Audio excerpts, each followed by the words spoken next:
Next order. Order number 3, messages. Order number 4, petitions. Order number 5, papers. Majority Leader. Honorable Speaker. Order. Who is calling for point of order? Honorable Masara. Mr. Speaker, I'm seeing something very strange happening today. You must be respected. The members of UDA party are crossing just this way as if this is a street in Sugoi. This is parliament. You must go there. You respect the speaker and you come here. That is very wrong. Mr. Speaker, they just walk. You must respect the seat of the parliament. Order. If you are feeling, the heat of voting. Take your seats. Order, honorable members. Honorable Masara, you don't have to prosecute your point of order laced with poison. You can raise a point of order is indeed out of order for any member to cross the aisle, but you don't have to be derogatory in any way.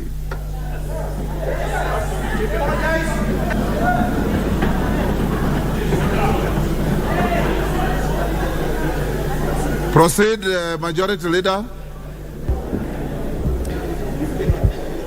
Thank you, Honorable Speaker. Although, Honorable Speaker, Sugoi is a very important village in this country.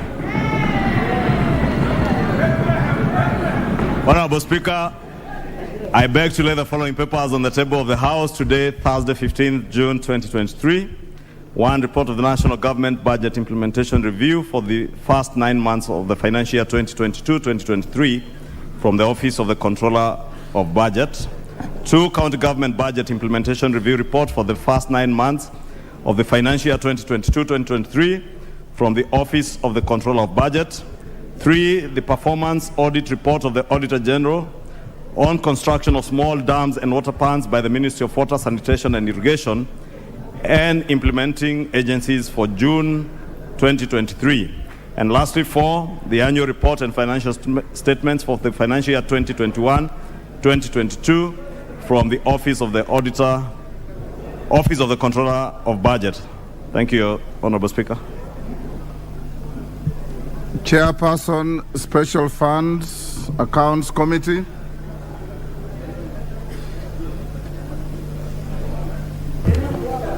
Go ahead, Honorable Fatuma. Thank you, Mr. Speaker. Honorable Speaker, I beg to lay the following paper on the table of the House today, Thursday, 15th June 2023.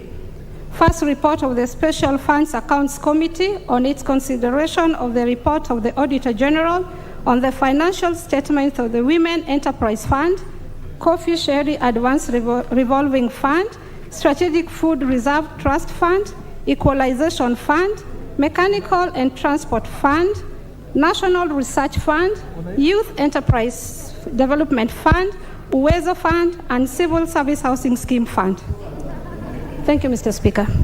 Thank you, Honorable Fatuma. Next order.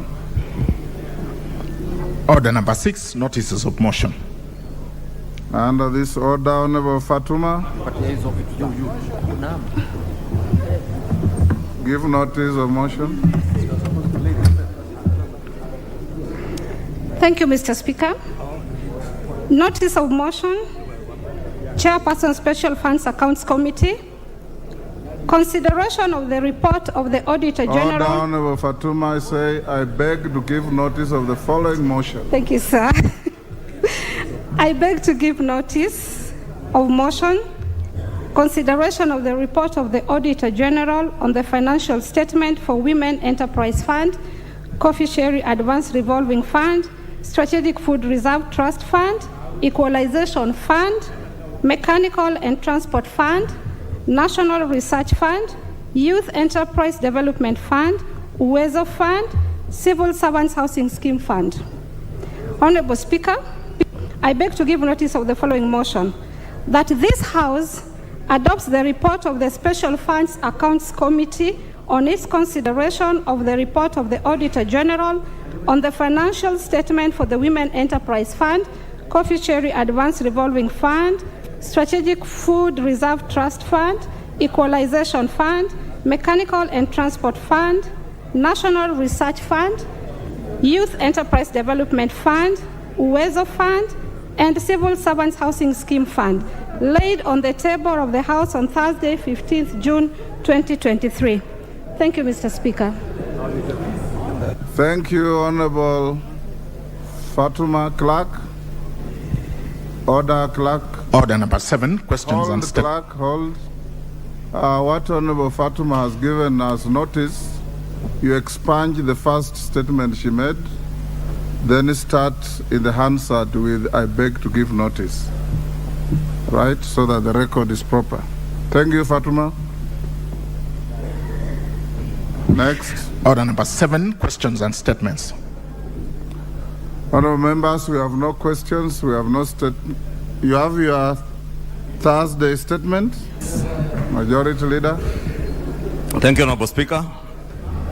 Honorable Speaker, pursuant to the provisions of Standing Order 44-2A, I rise to give the following statement on behalf of the House Business Committee, which met on Tuesday, 13th June 2023, to prioritize the business for consideration during the week.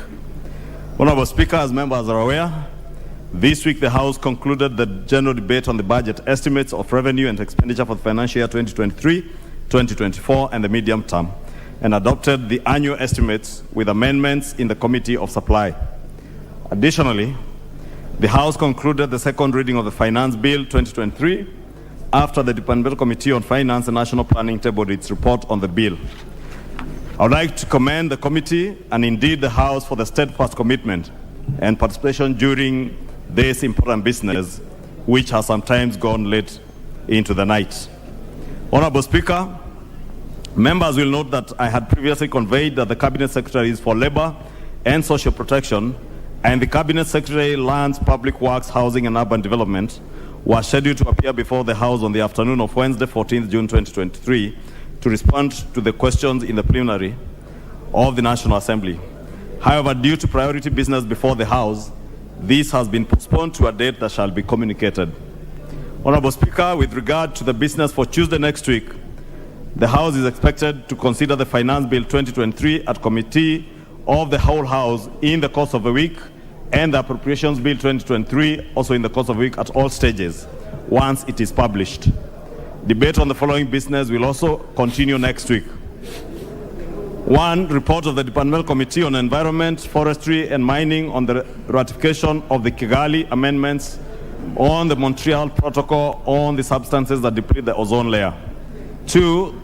The report of the Departmental Committee on Environment, Forestry and Mining on the ratification of the Bamako Convention on the ban of the importation into Africa and the control of transboundary movement and management of hazardous waste within Africa.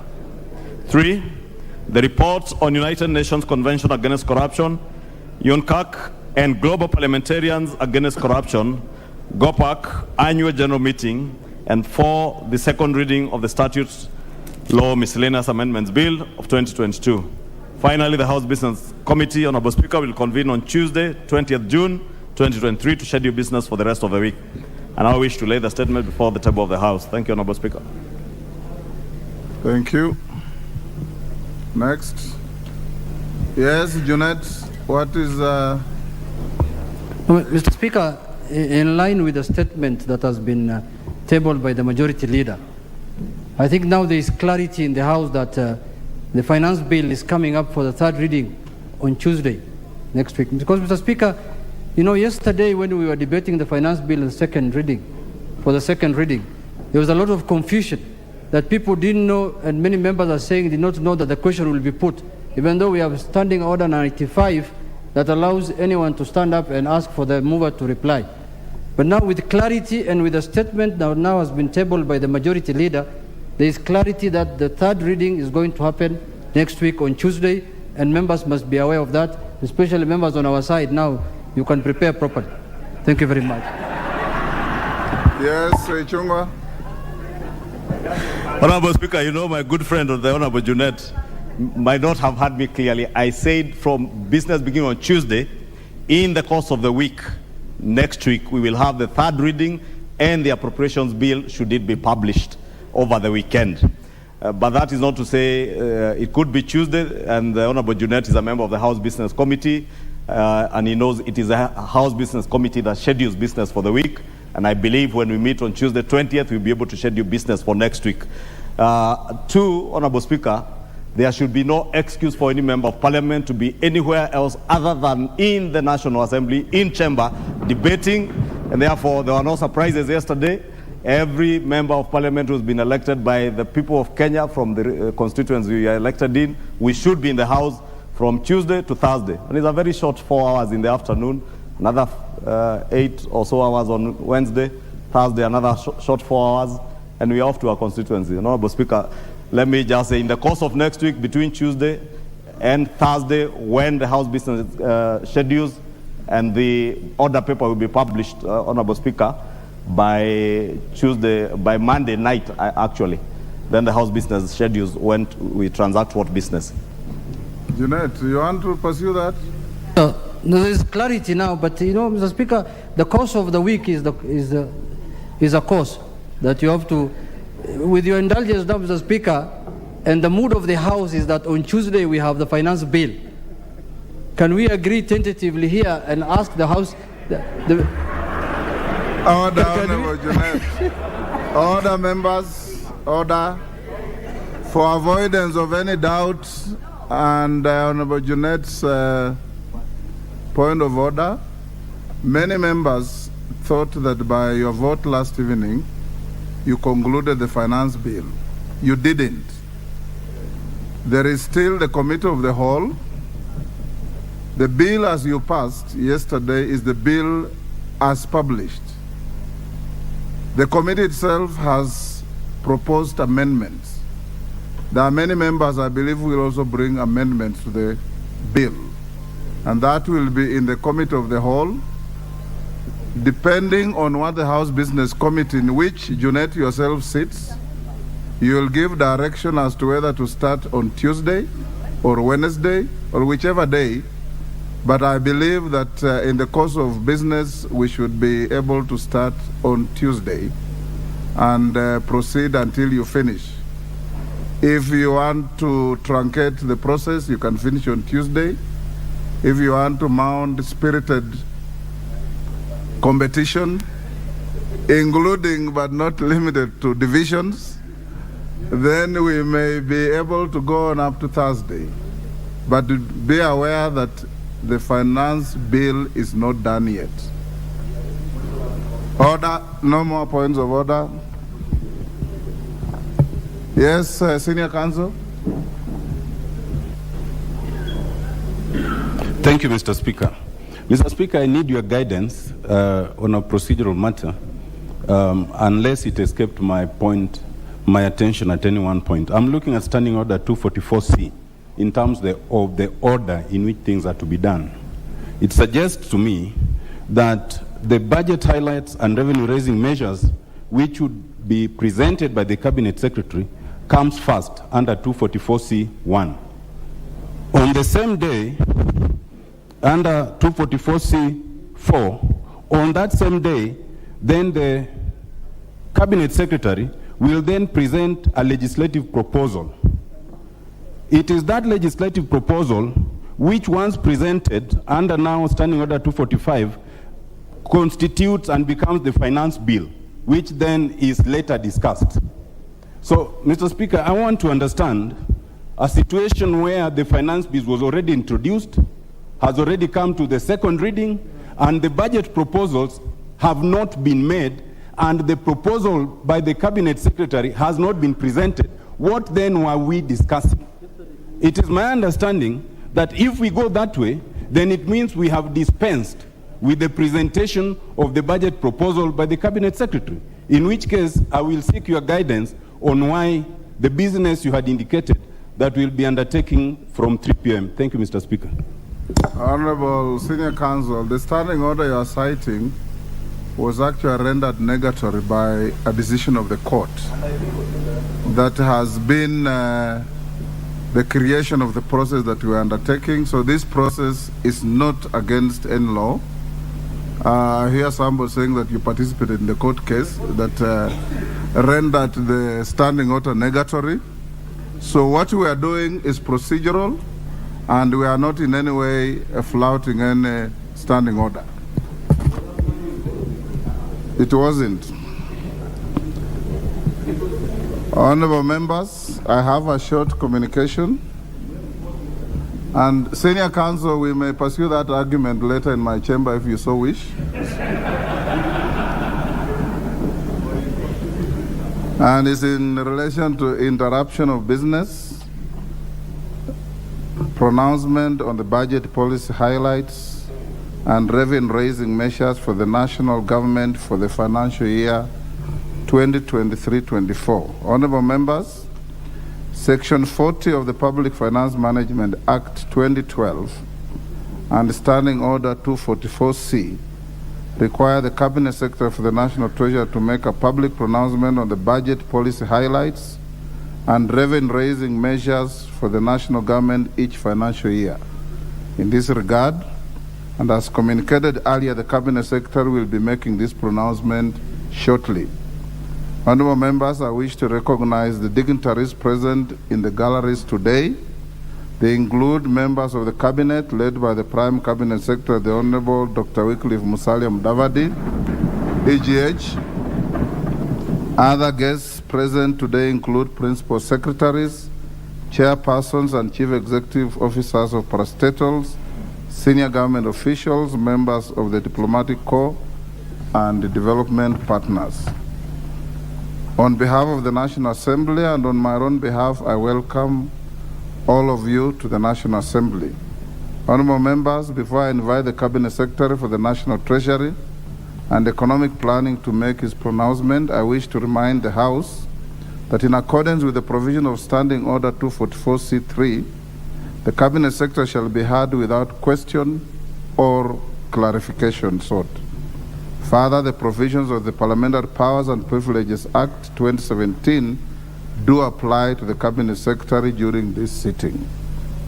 Not all Cabinet Secretaries present, but only the Cabinet Secretary for the Treasury and Planning. Honorable members, I now interrupt the business of the House to allow the Cabinet Secretary for the National Treasury and Economic Planning to make public pronouncement on the budget policy highlights and revenue-raising measures for the national government for the year 2023-2024 and the medium term.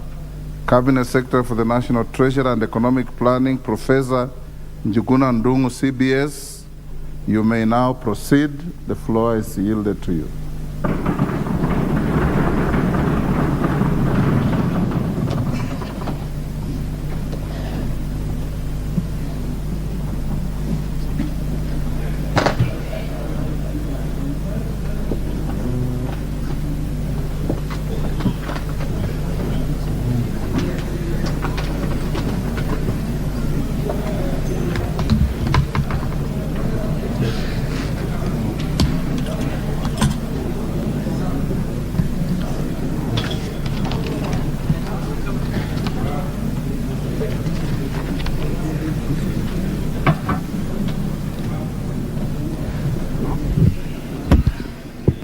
Mr. Speaker,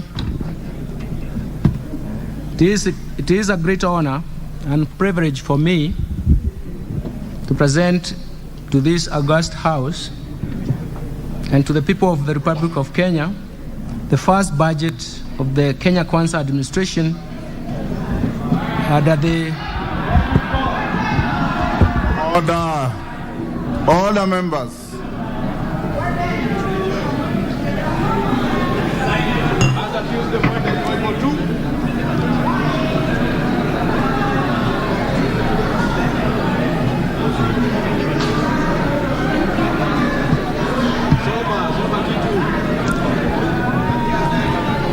Okay, ada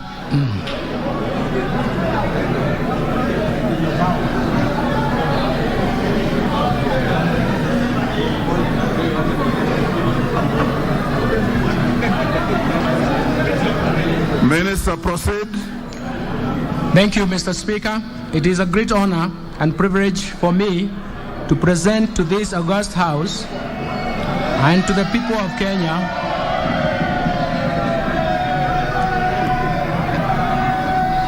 the first budget of the Kenya Kwanza administration under the leadership of His Excellency Dr. William Samoei Ruto, the President of the Republic of Kenya and the Commander-in-Chief of the Defense Forces. I do this in compliance with the Standing Order number 241 of the National Assembly and Section 40 of the Public Finance Management Act of 2012 that requires the Cabinet Secretary for the National Treasury to make pronouncement of the budget policy highlights and revenue-raising measures to the national government. This being the first budget following the conclusion of the general election held in August 2022, allow me to congratulate all the honorable members who were re-elected and those who are serving for the first time in this august House. I look forward to working closely with all of you as we implement the bottom-up economic transformation agenda designed to achieve a sustained economic recovery for improved livelihoods for all Kenyans. Before I proceed, Mr. Speaker, allow me to take this opportunity to express my deep appreciation to His Excellency, the President for appointing me to the Cabinet Secretary, to the position of the Cabinet Secretary of the National Treasury and Economic Planning, and entrusting me with the honor of overseeing the management of macroeconomic policy and public financial management for this great nation. I also wish to extend my sincere gratitude to His Excellency, the President, for his wise counsel during the preparations of this budget policy highlights and revenue-raising measures that will lay a strong foundation for our socio-economic transformation. Mr. Speaker, the financial year 2023-2024 budget has been prepared against a background of a challenging external and domestic environment. In addition, the COVID-19 pandemic, Kenya has, over the past years, suffered and also a series of devastating negative and persistent shocks that include the worst drought in decades, as well as adverse spillover effects of the conflict in Eastern Europe and a tight global financial market condition. The combination of all these negative and continuing shocks are what we describe as a perfect storm that has confronted this new administration. The extreme climate change events have emerged as key drivers of food security and increased cost of living. Indeed, our people are currently confronted with increasing higher prices of basic foods, commodities, energy, and transport. This calls for urgent and decisive interventions, especially on our supply side response. Mr. Speaker, in fulfillment of the requirements under the Constitution on public participation, we accorded Kenyans an opportunity to share their views on issues that needed to be addressed in this budget. Mr. Speaker, we received from many Kenyans proposals and suggestions that have informed the priorities outlined in this budget statement. The key concerns raised by the public can broadly be clustered around 5 issues. 1, the high cost of living.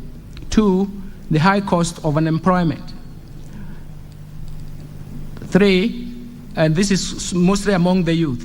3, the high tax burden.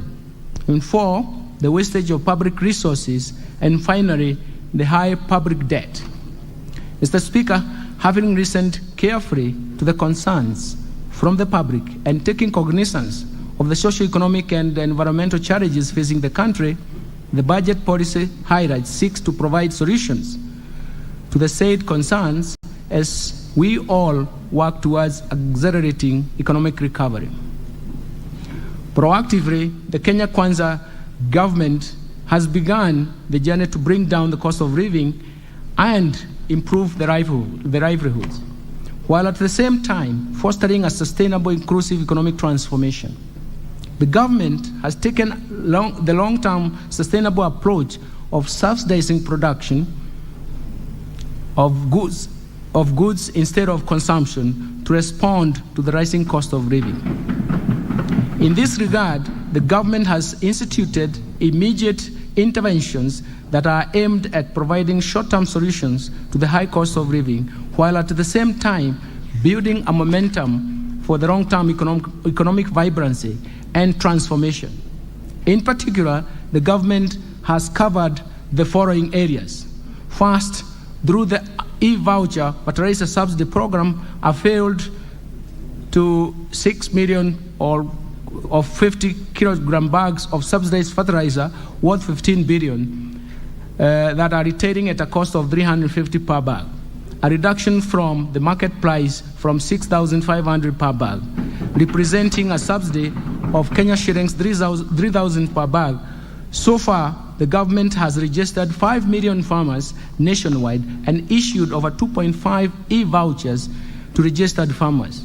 As a result, Kenyan farmers have been able to plant at least 200,000 additional acres of food this year and used 2 million more kilograms of seeds, and that is expected to improve the agricultural yields. Second, the government has granted duty waivers for importation of key food products such as white maize, rice, yellow maize, soya beans, soya bean meal, assorted protein concentrates, and feed additives effective from 1st February to 6th February, 1st February this year to 6th August 2023. This has been done in order to bridge the food stocks deficit and will lower the cost of food prices. As a result of the drought, third, the mitigation measures and the climate adaptation programs, the government initiated a national tree planting campaign that seeks to enhance our national tree cover from 12% to 30% through a target of planting 15 billion trees by 2032. In addition, the government has initiated new dam constructions to address the drought concerns and ensure Kenya has enough harvested water to facilitate a water management strategy for irrigation and food production.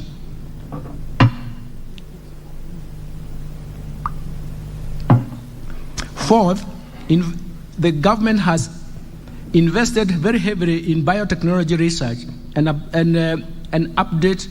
uptake of drought-tolerant crops to promote food security, particularly in marginalized areas. In the current year, over 250 metric tons of assorted drought-tolerant seeds valued at Kenya shillings 50 million have been distributed in Embu, Meru, Makueni, Machakos, Tharaka Nithi, Murang'a, Nyeri, Siaya, and Busia counties. Fifth, the government has reformed the National Health Insurance Fund to meet the urgent needs of Kenyans at the bottom of the socio-economic structure by actualizing its purpose as a social medical insurance facility. In addition, the government has committed to deliver universal health coverage to ensure that every Kenyan attains dignified health care at a minimum subscription fee.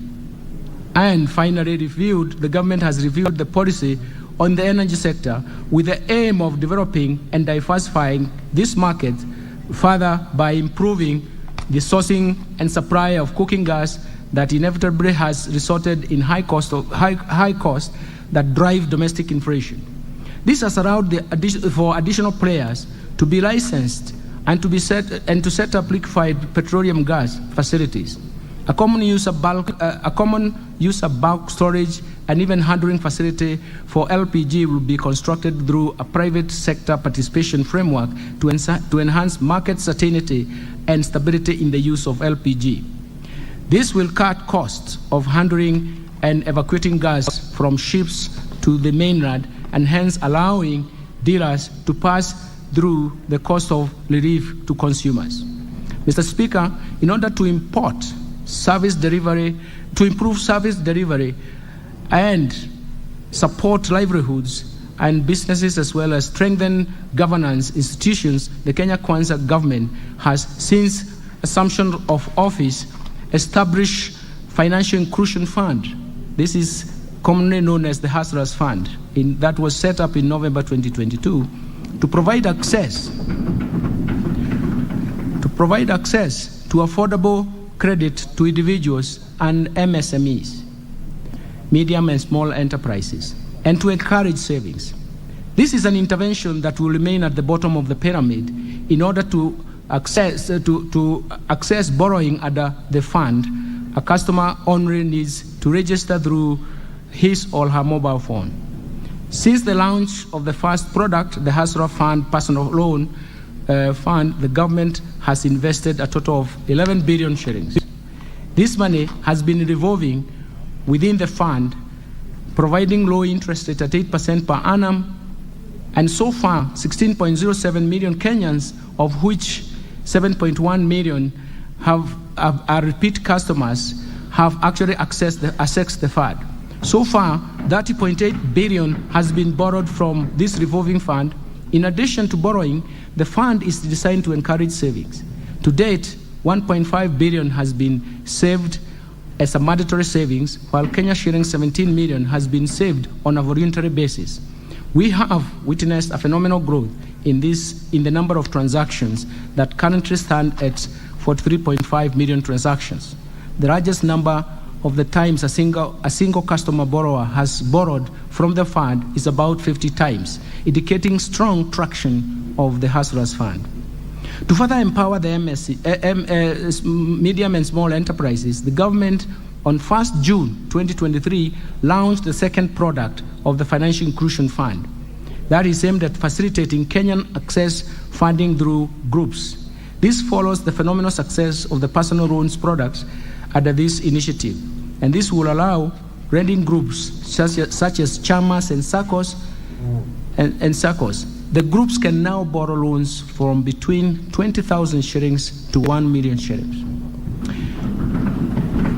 Third, we have redesigned the competence-based education curriculum to make it responsive to our education needs.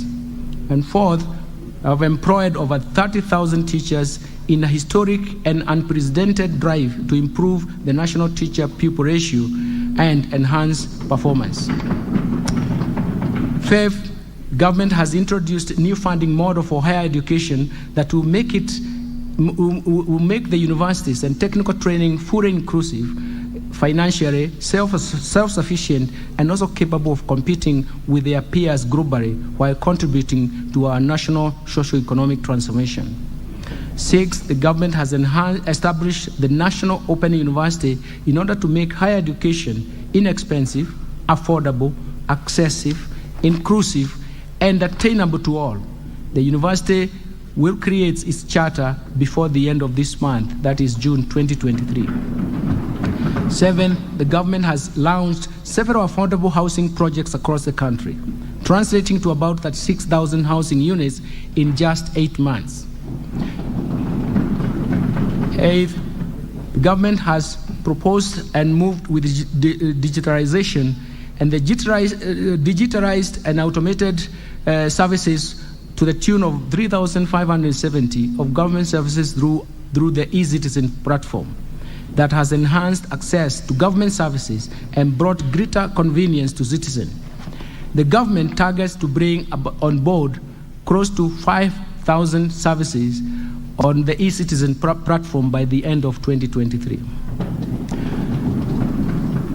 Number 9 is the government has launched a data protection registration system to provide digital identity to all Kenyans in order to facilitate the transactions between the government and its citizens. Finally, returned the port operation from Mombasa and Naivasha to Mombasa. Returned the port operations from Nairobi and Naivasha to Mombasa in order to revamp the coastal economy and give importers, especially the business community, a choice on cargo clearance. The government has introduced a G2G, a government-to-government arrangement for oil importation to to provide a longer-term supply of fuel and ease the monthly demand of US dollars in a situation where global dollar shortage was ensuing. Government has also appointed 4 Court of Appeal judges and 2 judges of the Environment and Land Courts in line with the recommendations of the Judicial Service Commission to strengthen the judiciary. Further, the government escalated the actualization of the judiciary fund that will increase the allocation of resources towards enhancing the access to justice. And finally, the government has enhanced the independence of the National Police Service by granting them financial autonomy as envisaged in our Constitution.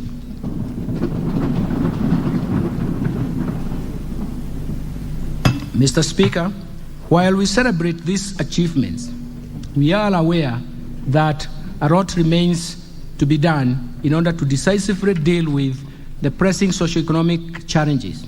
First, to reverse the effect of the recent past negative shocks that have been persistent. And second, to improve and accelerate the betterment of the livelihoods of Kenyans. It is for this reason that the government is implementing the bottom-up economic transformation agenda, popularly referred to as BETTER, which is geared towards economic turnaround and inclusive growth. It is aligned to this agenda. It is in alignment to this agenda for this year's budget theme carries that spirit. This year's budget the theme is bottom-up economic transformation and climate change mitigation and adaptation for improved livelihoods of Kenyans.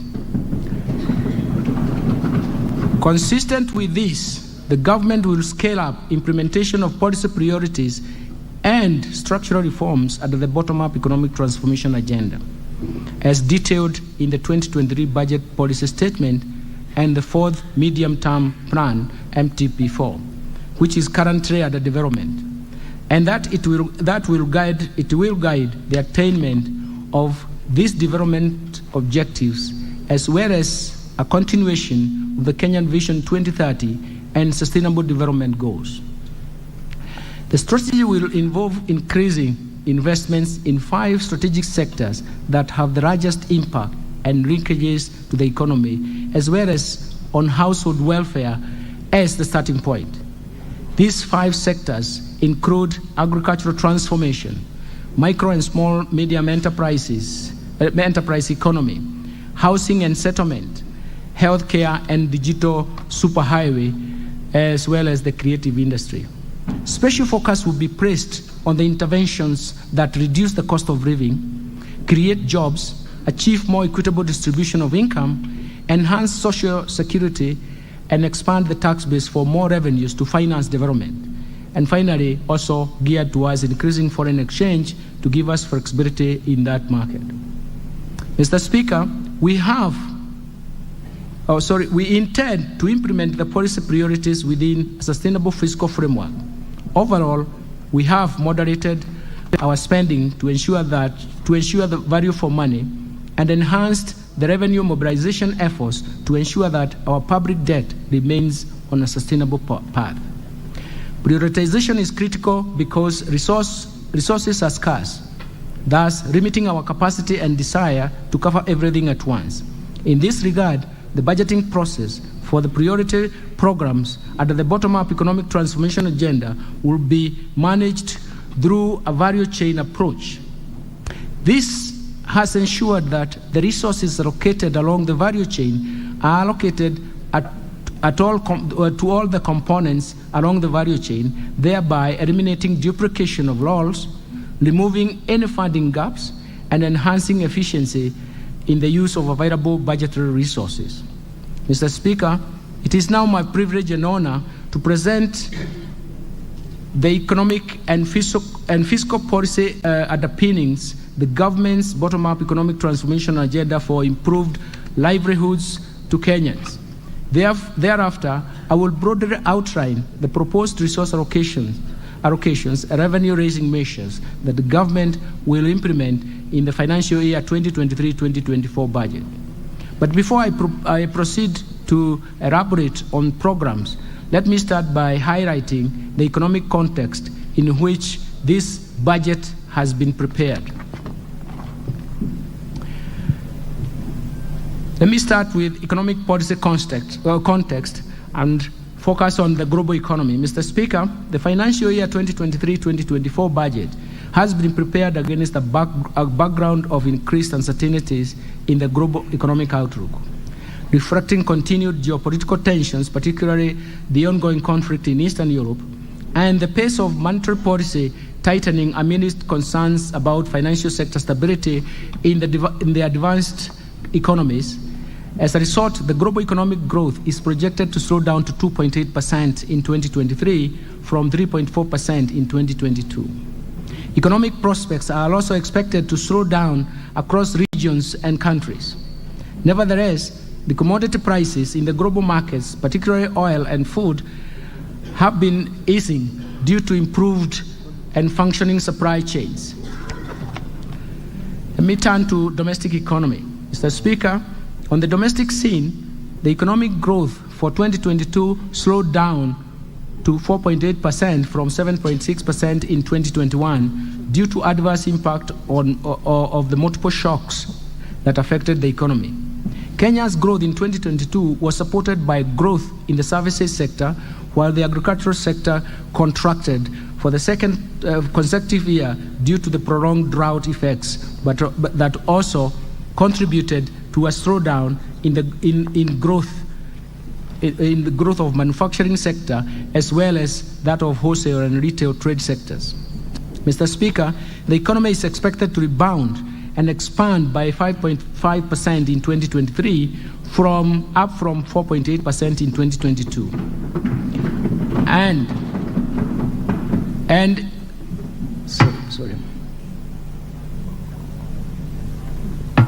it is supposed to maintain that pace of the medium term.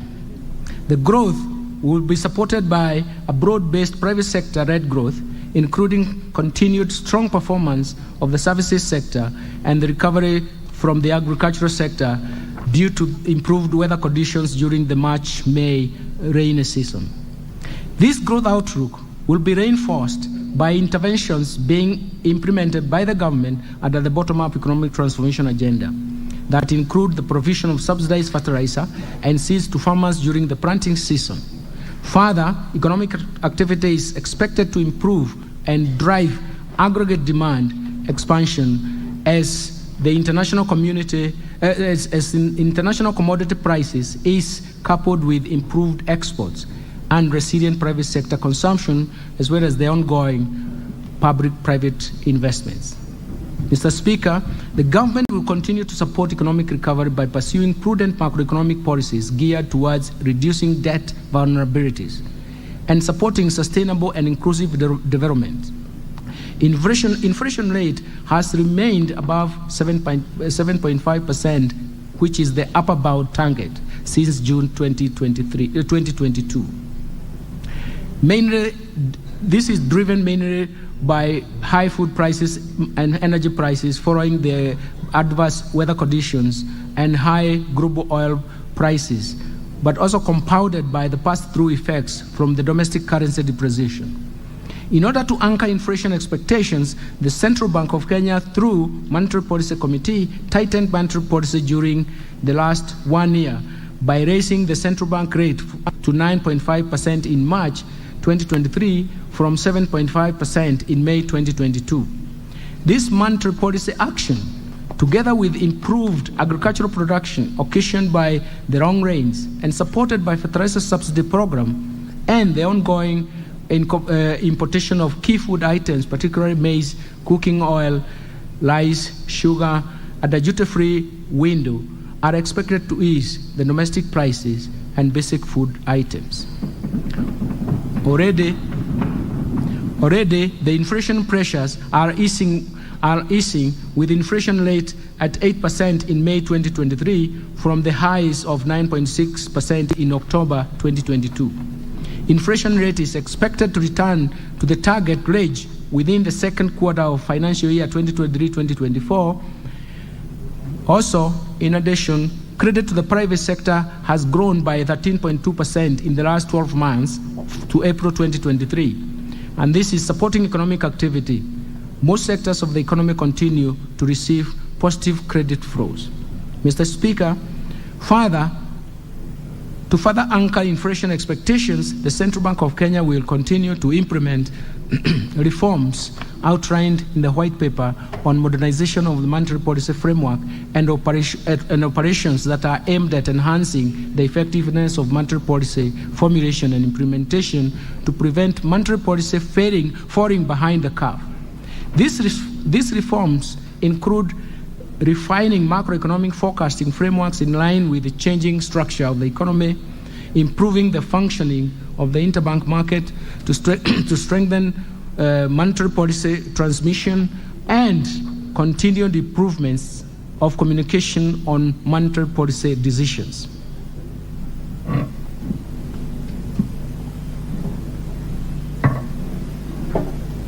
Mr. Speaker, the fiscal policy stance over the medium term aims at supporting the government's bottom-up economic transformation agenda through growth-friendly fiscal consolidation plan designed to slow down the annual growth in public debt and implement an effective liability management strategy without compromising service delivery to citizens. This will improve the country's debt sustainability position. Mr. Speaker, I now turn to the policy priorities of the government for fostering economic transformation and improved livelihoods.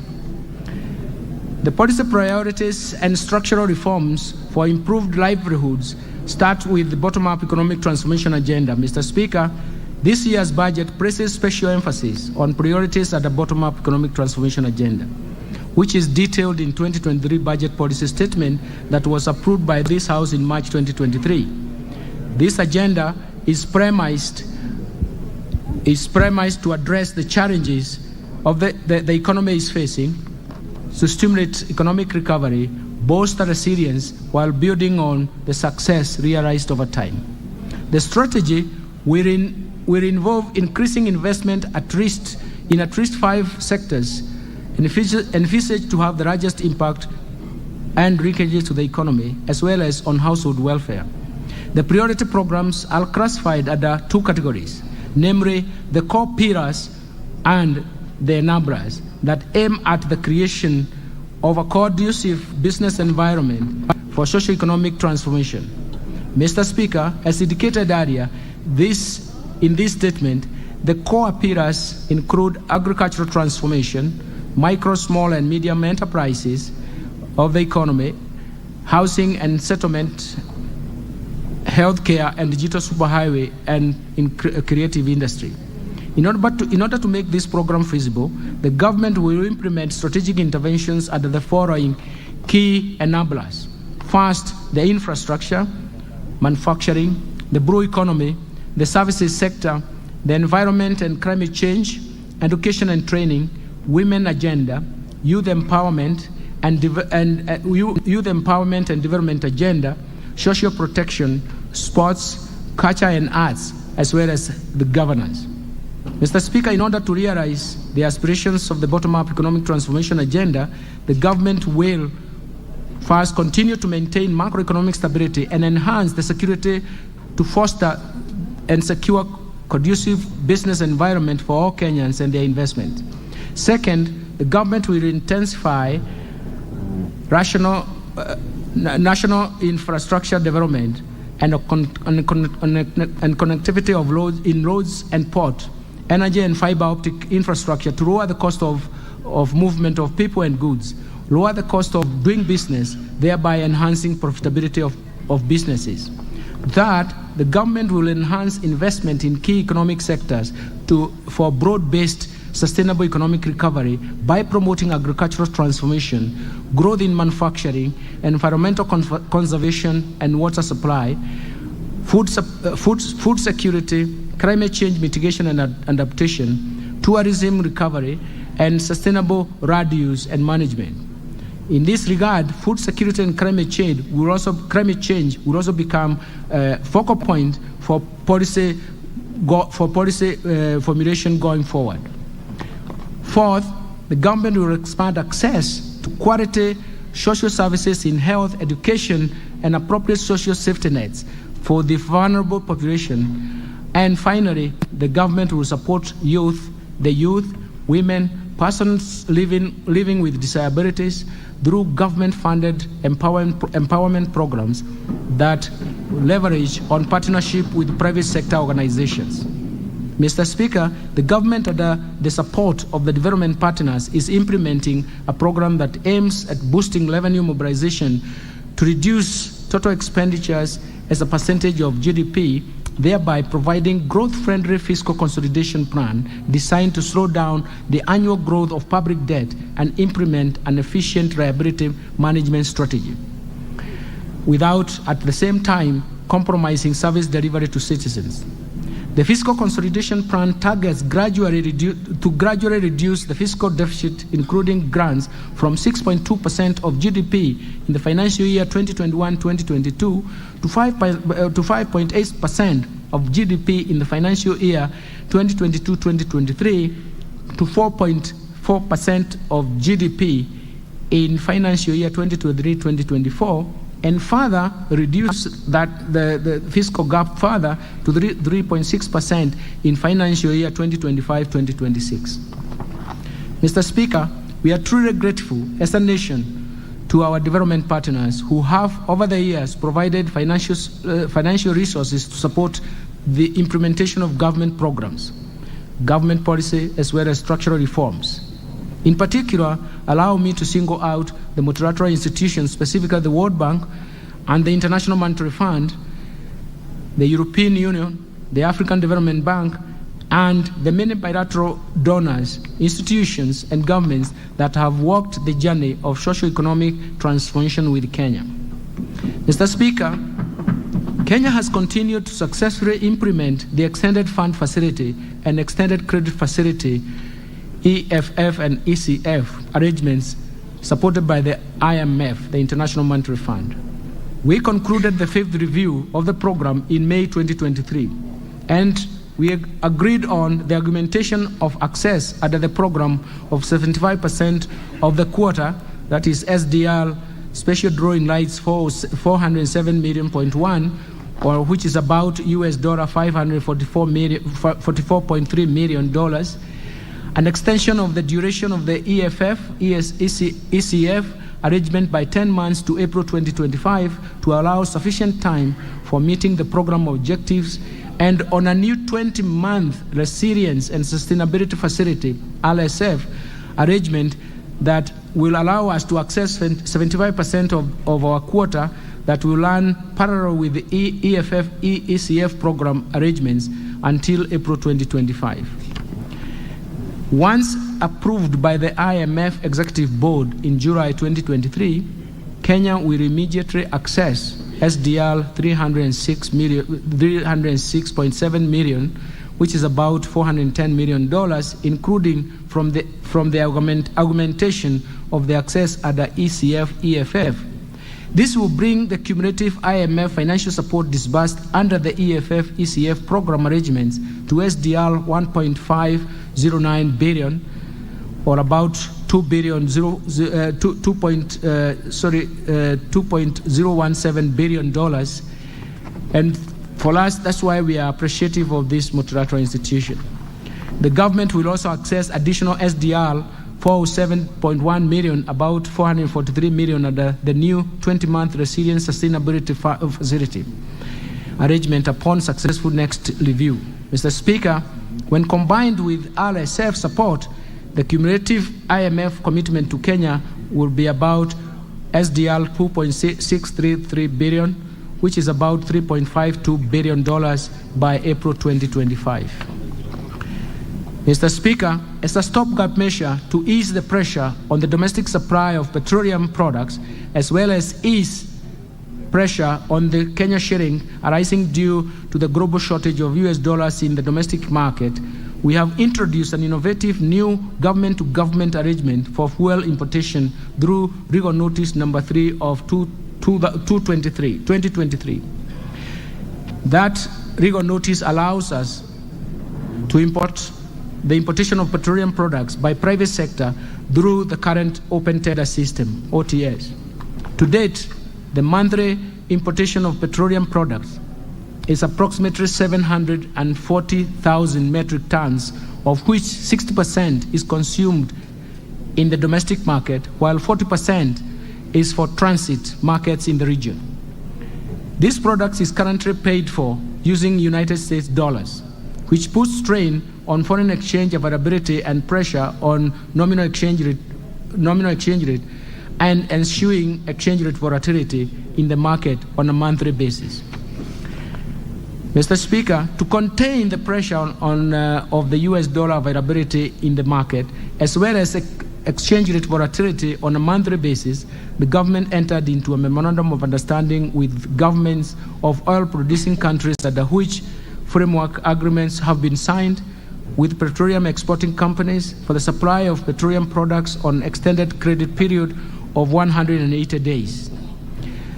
The objective of this arrangement is first to ease the monthly demand of the US dollars in the foreign exchange market that is driven by petroleum imports, and by extending time required to source the US dollars from the current 5 days to 180 days. Second, to allow space to activate the interbank foreign exchange market and thus stem currency speculation, it was necessary to enter into this program that we intended to reduce the cost of petroleum products by lowering the economies of leveraging on the economies of scale that arise from having longer supply contracts up to 270 days with potential suppliers. And fourth, we wanted to make sure that we avoid supply disruptions by safeguarding longer-term supply contracts for petroleum products. And finally, it has allowed us to structure, in the future, to structure the fuel pricing mechanism that will be dependent on market conditions. Currently, the fuel pricing mechanism coordinates expectations of price revisions on the 15th day of every month, a situation that does not reflect appropriate market conduct, as well as encourage diverse market development paths in this subsector. I now turn to climate change mitigation and adaptation. Mr. Speaker, the climate change has become a pressing issue globally. Like other economies, Kenya's economy is vulnerable to its ravaging impacts. Indeed, we have just come out of the worst drought in 40 years, which has claimed lives of people and livestock, while at the same time threatened the livelihoods of millions of Kenyans. Given our vulnerability to climate change, it is imperative that we build a more climate-resilient economy. For this reason, the government has stepped up climate adaptation and mitigation efforts, including green energy, smart agriculture, decarbonized manufacturing, e-mobility, and green building. All these are aimed at the attainment of zero carbon by 2050. The government has committed to secure our future and to achieve a clearer and safer environment for all Kenyans by reducing greenhouse emissions, halting and reversing deforestation, biodiversity loss, and land degradation.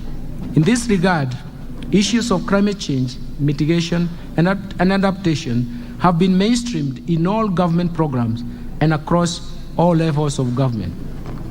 As part of drought mitigation measures and the climate adaptation program, the government is implementing a national tree planting campaign, which is championed by His Excellency the President, and seeks to enhance our national tree cover from 12% to 30% by year 2032. Climate Fund, GCF, the government will continue to implement National Green Climate Fund strategy, which provides an elaborate framework of coordinating and attracting resources from the Green Climate Fund. The government will also implement financing locally led climate action, we call it FROCA program, in collaboration with county governments and development partners to manage climate risks. Further, to support our climate change efforts and characterize additional climate finance from other official and private partners, we have agreed with the IMF on a new 20-month resilience sustainability facility arrangement that will run in parallel with the current program arrangement until April 2025. Mr. Speaker, the government last year committed to fast-track the enactment of Disaster Risk Management Bill and finalize the Public Finance Management Disaster Risk Management Fund regulations. These are meant to strengthen the disaster risk management in the country, given that Kenya is predisposed to various disasters, some of which are exacerbated by the ravaging effects of climate change. These disasters often have a huge negative impact on the economy. I wish to report that the relevant departmental committee of this House is in the process of considering registration on matters relating to disaster risk management. I urge this House to prioritize this matter to enable Kenya have an overarching framework on disaster risk management. I will later be submitting to this House for consideration the Public Finance Management, into brackets, the Disaster Risk Management Fund Regulations 2023 that will enable the establishment of the Disaster Risk Management Fund. Let me turn to legal and policy, legal and institutional reforms. Mr. Speaker, the government's bottom-up economic transformation agenda, BETTER, will be underpinned by sound and appropriate policy, legal and institutional reforms that are aimed at improving the business environment, increasing the efficiency of public service delivery, and strengthening the accountability and transparency in public finance management. These reforms are outlined as follows. First, the procurement reforms. Mr. Speaker, on a continuous basis, the government reviews the procurement policies and procedures to ensure that we achieve efficiency and transparency and enhance good governance and promote savings in the procurement process. This is one critical area that government can achieve efficiency and unlock savings given the limited financial resources and fiscal space. With this in mind, Mr. Speaker, last year, the National Treasury committed to this House to roll out an end-to-end e-government procurement system, EGP, with a pilot phase commencing in July 2022 and a target date for full rollout to all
This remains a key priority of government under the bottom-up economic transformation agenda. For this reason, the National Treasury has re-engineered the access of government procurement opportunities, AGPO, portal to enable real-time registration and monitoring. The National Treasury has also directed all procuring entities to ensure prompt payment of all contracts successfully implemented under the AGPO that will enable businesses owned by the target group access liquidity promptly. Mr. Speaker, A large number of state corporations rely on the exchequer funding to service their payroll and other expenses. Over the years, bloated payrolls have remained a large burden to the exchequer, resulting in cumulated unserviced statutory obligations and also pensions liability running into billions of Kenya shillings. It has also been established that in most state corporations, a huge proportion of the staff complement comprises of support staff with a thin complement of technical staff.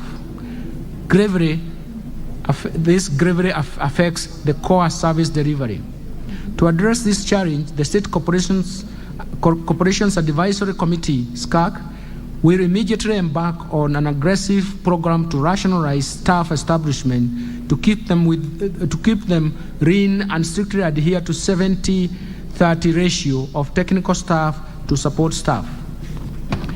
In addition, the National Treasury shall henceforth only approve budgets for hiring staff for only state corporations that have received approvals from the State Corporations Advisory Committee, the Public Service Commission, PSV, and Salary and Remuneration Committee together jointly. This requirement is in addition to confirmation of the requisite funding. Mr. Speaker, to support the restructuring of the state corporation, the Cabinet approved the Privatization Bill 2023. It seeks to repeal the Privatization Act of 2005 and streamline the privatization process and in order to restructure the state-owned enterprises. This was subsequently submitted to this House by the National Treasury in May 2023. The bill, once enacted, will enable the selected state-owned enterprises to achieve their full potential by entrenching commercial principles and reduce their reliance on the exchequer funding. I urge honorable members to support the government in this endeavor.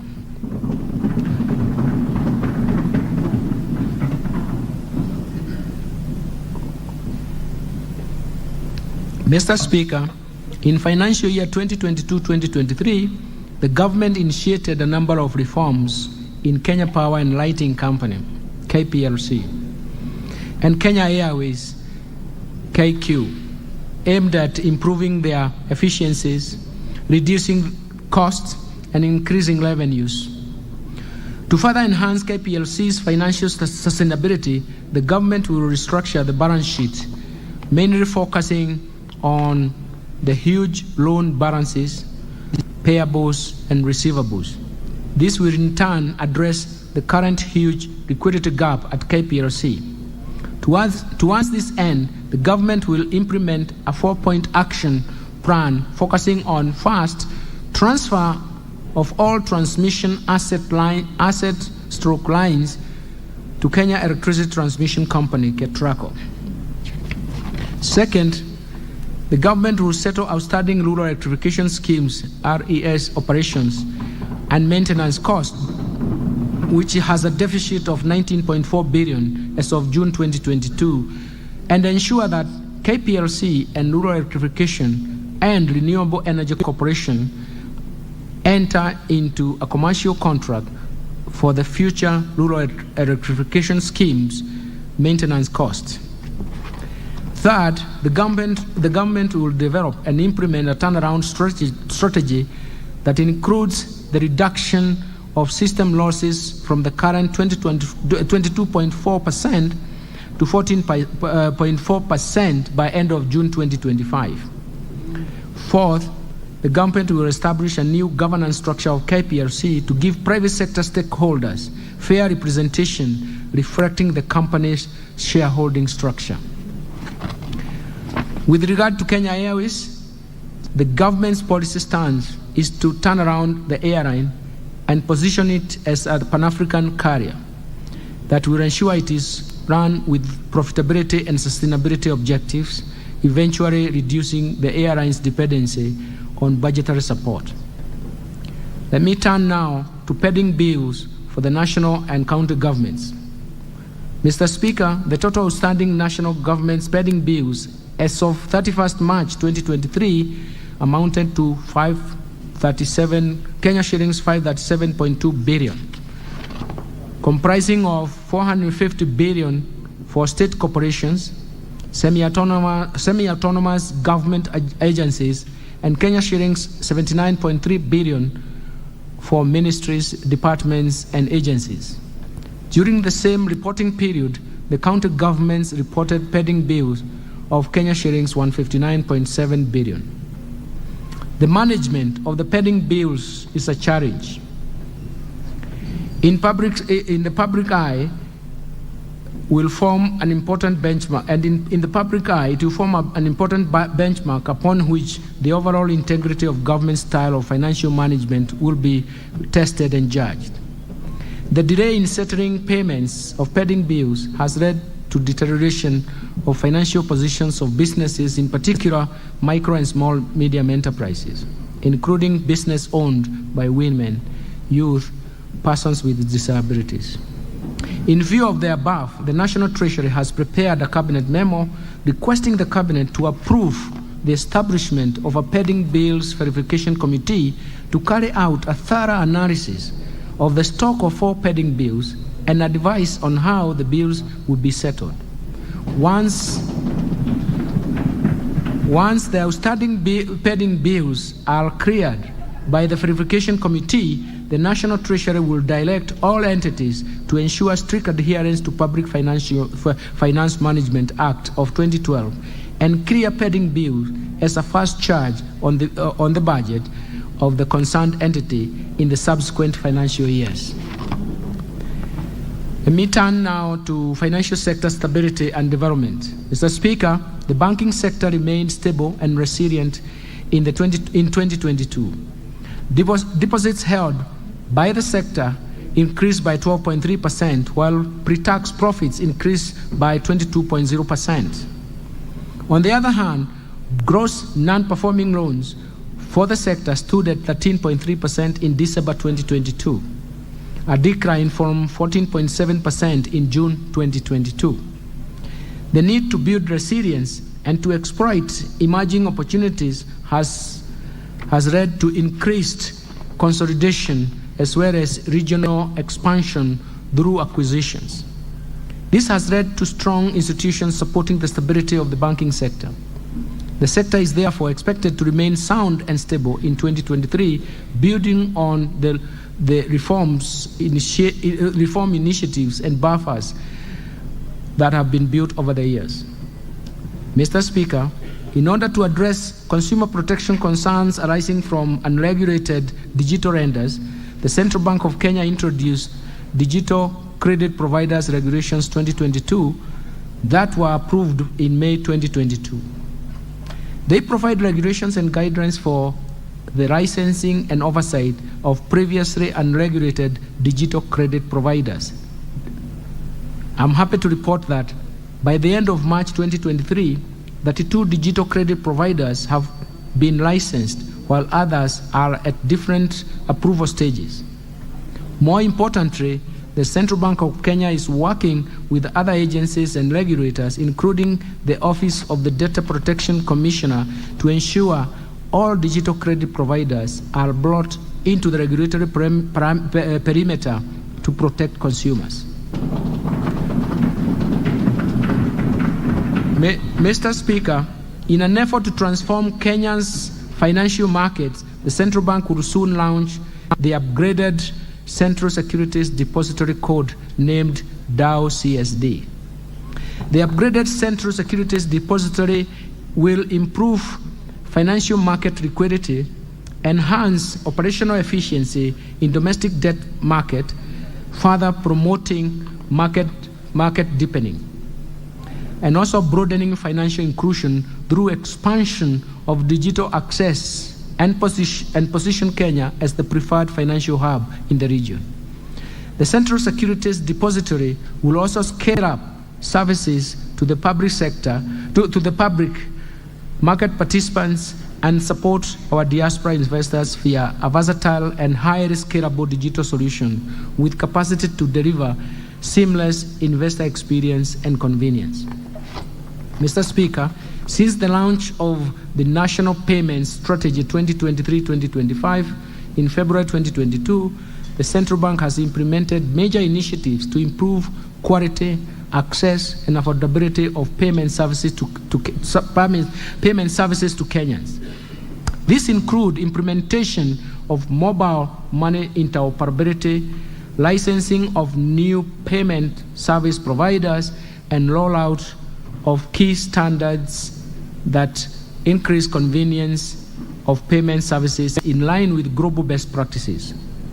Building on these gains, in the financial year 2023-2024, the Central Bank, together with other stakeholders, will first undertake a comprehensive review of the National Payments System Act of 2011 and National Payment System Regulations of 2014 to modernize Kenya's payments legal and regulatory framework in line with emerging trends, innovations, and enhance oversight for improved service delivery to Kenyans. Second, it will develop and implement an interoperable payments platform to unlock cost-effective, real-time, and retail payments across banks, payment service providers, card schemes, and other regulated financial institutions. This will further contribute to lowering the cost of these services, increase choice, competition, stability, and widespread adoption of digital payments among Kenyans. Mr. Speaker, in order to reduce money laundering vulnerability, the Central Bank has reviewed and enhanced the banking sector Know Your Customer (KYC) and Customer Due Diligence (CDD) processes. This will further strengthen the effectiveness of the banking sector anti-money laundering and combating of financing of terrorism and the proliferation of financing (PF), risk-based supervisory framework. Indeed, AML CFT PF regime is important to uphold. Let me turn to deposit insurance reform. Mr. Speaker, financial stability risks have increased rapidly as the resilience of the global financial system has been tested by high inflation and rising interest rates. In order to enhance protection of the depositors, the Kenya Deposit Insurance Corporation is in the process of reviewing the current coverage limit of 500,000 with a view to ascertain its adequacy in protecting the micro, small, and medium enterprises. In addition, the corporation has developed an alternative dispute resolution mechanism and framework to address disputes between financial institutions that have been crossed and their respective stakeholders, thereby fast-tracking release of available resources and winding up those banks under liquidation. Let me turn to Capital Markets Authority, Mr. Speaker. The Capital Markets Authority, capital markets remain a critical catalyst in mobilizing of savings and investments towards productive enterprise in Kenya. In order to support micro and small and medium enterprises, access to financing via capital markets, the Capital Markets Authority has developed the Capital Markets Public Offers Discount Regulations for 2023. These regulations will enable MSMEs raise debt and equity capital via Nairobi Securities Exchange. The authority is also implementing the Capital Markets Investment-Based Crowdfunding Regulations 2022, and that will support Kenyan startups to raise finance from both global and local investors. Mr. Speaker, as part of these initiatives to support the real estate sector, the Lab Trust, Imara Real Estate Investment Trust, late, has been listed in Nairobi Securities Exchange following the approval of the Capital Markets Authority. This will provide investors with a unique opportunity to invest in a diversified portfolio of income-generating real estate assets. Let me turn now to pension reforms. Mr. Speaker, pension coverage in Kenya currently stands at 22% of the working population, leaving majority of Kenyans without a pension cover. This underscores the need to extend pension coverage to the informal sector, which constitutes the majority of our workforce.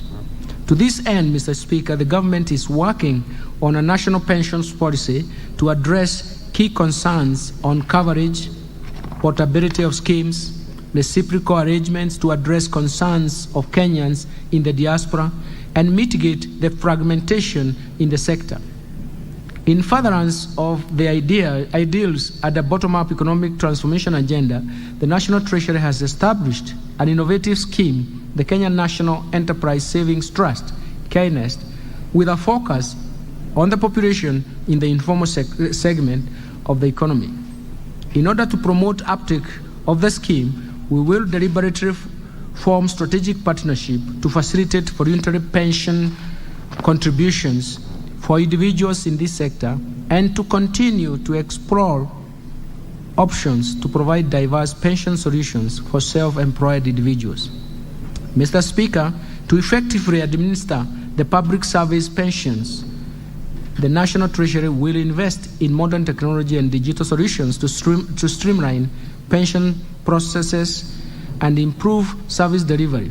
In this regard, public service schemes will provide user-friendly online platforms that allow the pensioners to access their pension statements, make inquiries, and update their personal information conveniently. The government continues to implement public service superannuation schemes with the end goal of easing the burden of pension payments by the government. Me turn to insurance reforms, Mr. Speaker. In the past 2 years, the insurance sector has grown by 3.36 billion shillings from a premium of 273 billion. The industry has also attracted investment from key multinational players. In order to further enhance the growth of the sector, the Insurance Regulatory Authority has rolled out a micro-insurance framework that will contribute to increase penetration coverage for the individuals with low incomes. The authority will strengthen private insurance's role in the universal health care coverage, promote crop and livestock insurance, as well as support insurance for MSMEs. Mr. Speaker, there are no deterrent measures under the Insurance Act to motivate accountability and observance of directors' duties as well as senior managers' professional responsibilities. To address this shortcoming, I have submitted to this House Insurance Amendment Bill 2023 to provide for offences relating to the management of an insurer.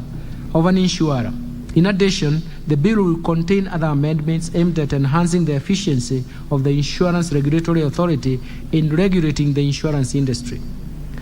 Let me turn to SACCO societies reforms, Mr. Speaker. The SACCO industry is characterized by many small and medium-sized SACCOs that find it difficult to effectively compete in the deposit-taking and credit markets. To address this challenge, the SACCO Societies Regulatory Authority, SASRA, is working on amendments to SACCO Societies Act 2008 that will provide the licensing and supervision of shared SACCO services platform. This initiative will improve the efficiency and competitiveness of SACCOs through establishment of cost-sharing digital platform to enable small SACCOs to achieve economies of scale, while at the same time mainstreaming regulatory compliance in a cost-effective manner.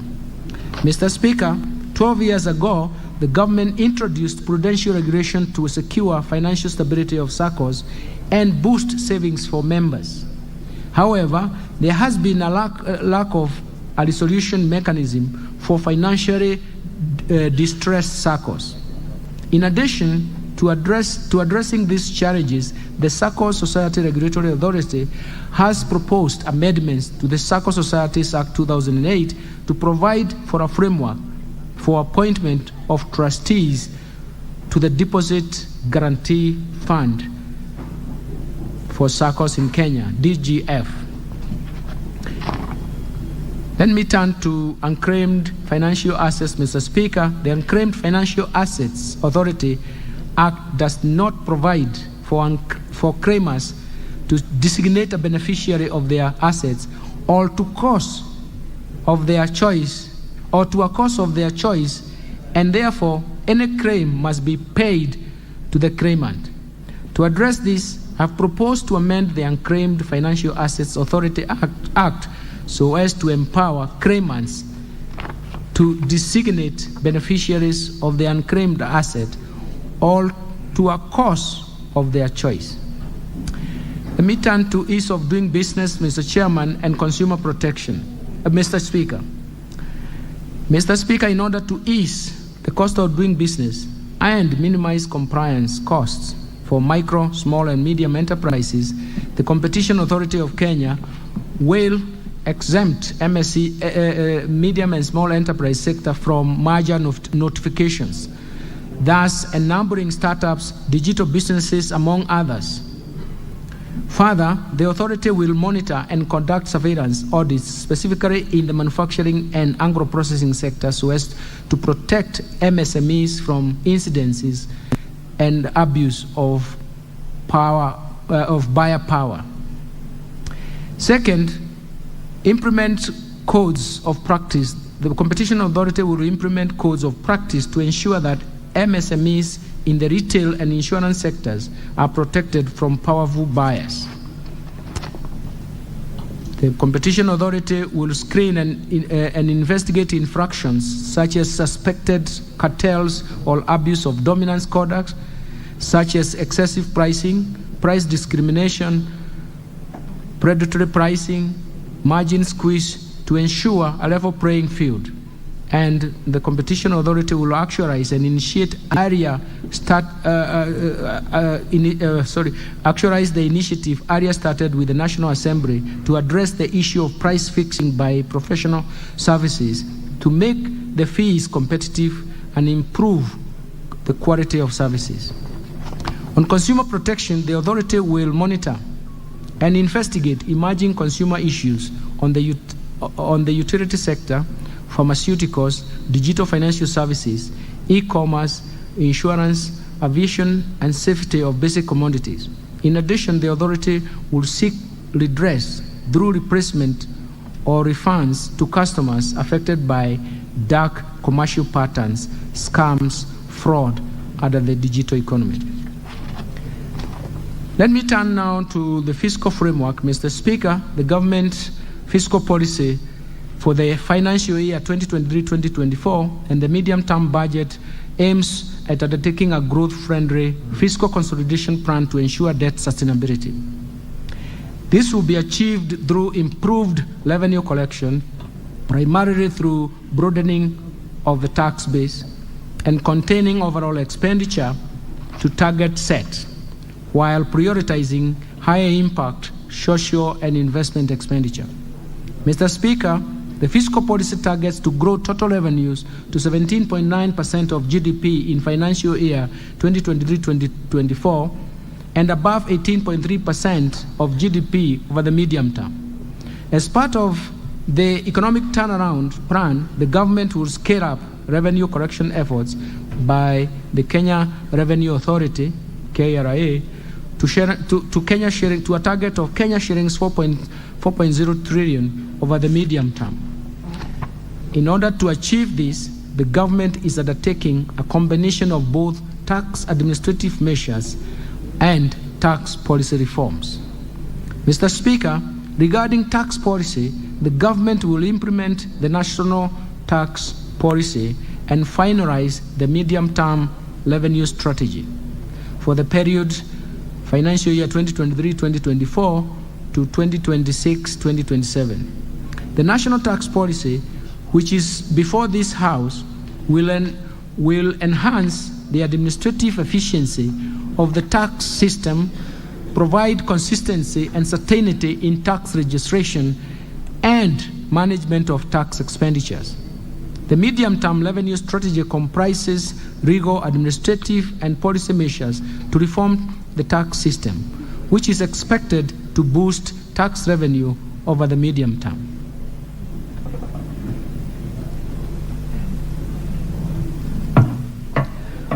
On tax administration, Mr. Speaker, the Kenya Revenue Authority is implementing reforms to move towards seamless taxation by ensuring that its systems, taxpayers, and businesses are integrated to allow for the automatic movement of data through machine-to-machine based processes, and where appropriate, shift to real-time processing. This will enable KRA to monitor business transactions in real time, therefore sealing revenue leakages through tax avoidance and evasion. On the expenditure reforms, Mr. Speaker, the government will sustain efforts to improve efficiency in public spending and ensure value for money by eliminating non-priority expenditures, retiring expenditure and unsustainable consumption subsidies, reducing tax exemption, scaling up use of public-private partnership financing for commercially viable projects, and rolling out end-to-end procurement system. Mr. Speaker, to address the challenges of perennial low absorption of development partners' funds that have denied Kenyans the full benefit of this financing, the government will put in place policies and administrative measures to minimize payments of unnecessary fees and charges. Let me turn to revenue projections, Mr. Speaker. Mr. Speaker, supported by the tax policy reforms and administrative measures highlighted above, we project total revenue corrections, including appropriations in aid and grants for the financial year 2023-2024 budget to be Kenya shillings 2.96 trillion, and that is equivalent to 18.2% of gross domestic product, GDP. Of this, ordinary revenue is projected at Kenya shillings 2.57 trillion, equivalent to 15.8% of GDP. Ministerial appropriations in aid is projected at Kenya shillings 348.7 billion, and grants are projected at Kenya shillings 42.2 billion. Expenditure projections, Mr. Speaker. Total expenditure projections in financial year 2023-2024 budget is projected at 3.7 trillion, equivalent to 22.6% of GDP. Of these, recurrent expenditures will amount to Kenya shillings 2.53 trillion, equivalent to 15.6% of GDP. Development expenditures, including allocation to domestic and foreign financed project, contingency fund, equalization fund, and conditional capital transfers to county government, is Kenya shillings 743 billion, equivalent to 4.7% of GDP. Equitable share to county governments is projected at that 385.4 billion shillings. Mr. Speaker, I now turn to fiscal balance.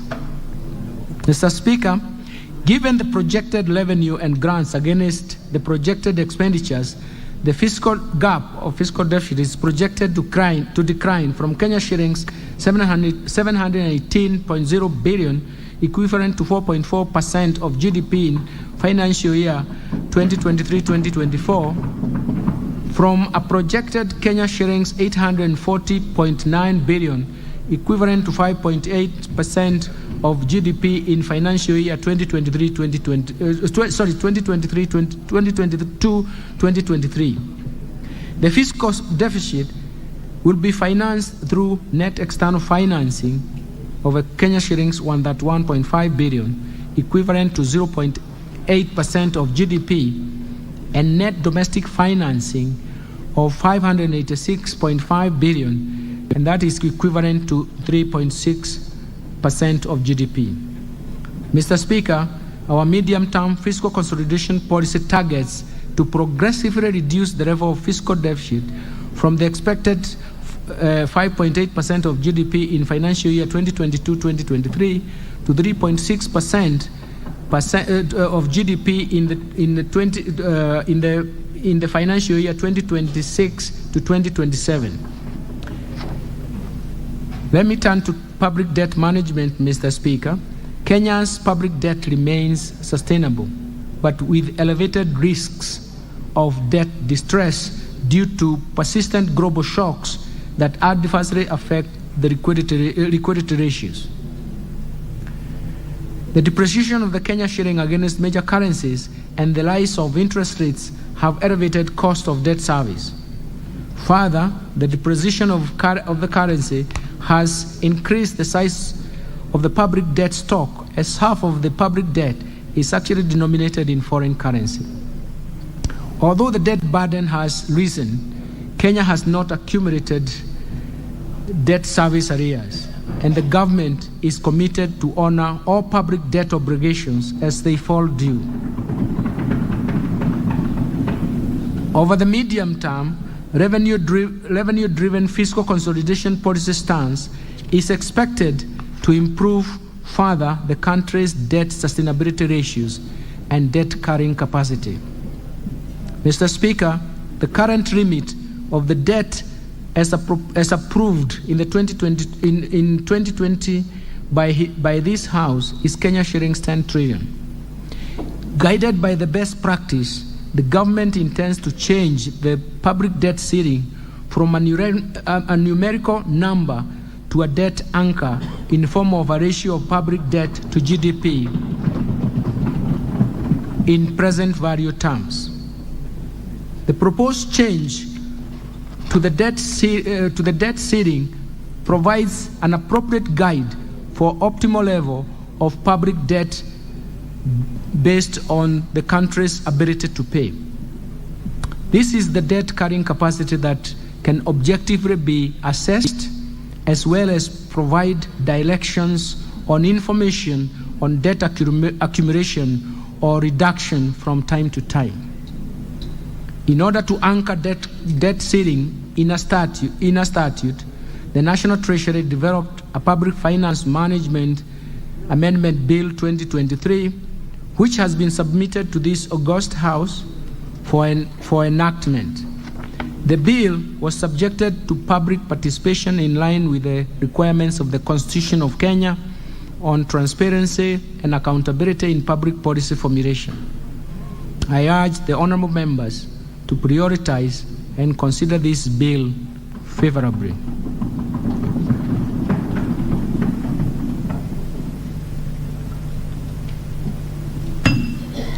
Mr. Speaker, the external debt service is projected to increase to Kenya shillings 475.6 billion in financial year 2023-2024 from Kenya shillings 242.1 billion in the financial year 2023 for financial year 2022-2023, mainly reflecting redemption of the US dollar 2.0 billion Eurobond, which is approximately 241.8 billion with the current exchange rate.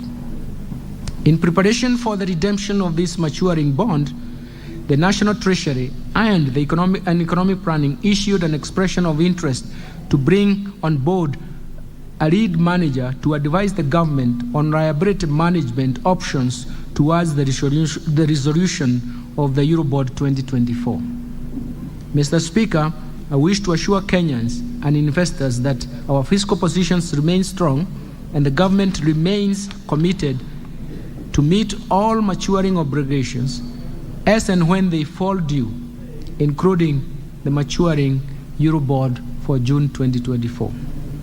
Mr. Speaker, due to the limited fiscal space, the government has strengthened the public-private partnership, PPP framework, to leverage on private sector expertise to deliver projects that have strong economic, commercial, and environmental benefits that are also aligned to our national priorities with sustainability and climate change as key considerations and drivers. To ensure the sustainability of PPP projects, the Projects Facilitation Fund, PFF, has been operationalized. The fund will support project preparation, provide viability gap funding to projects, as well as a source of liquidity to meet fiscal commitments and contingent liabilities that may arise from PPP projects. Mr. Speaker, with the fund in place and the robust legal and regulatory regime, the private sector has the necessary confidence and security to invest in PPP projects.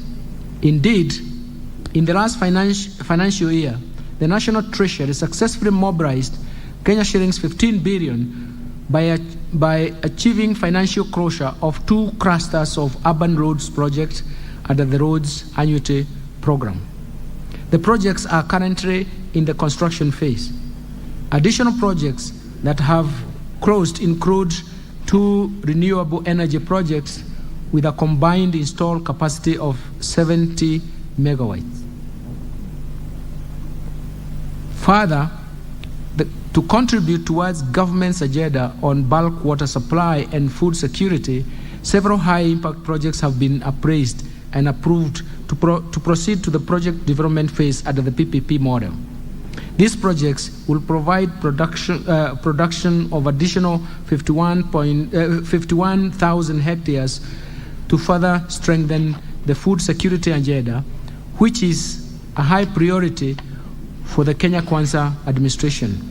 The bulk of water will increase potable water. The bulk water will increase potable water supply by an estimated 200,000 cubic meters per day. The National Treasury and the Ministry of Water and Sanitation have developed a water purchase agreement which will pave way for the private sector to develop projects in a sustainable way.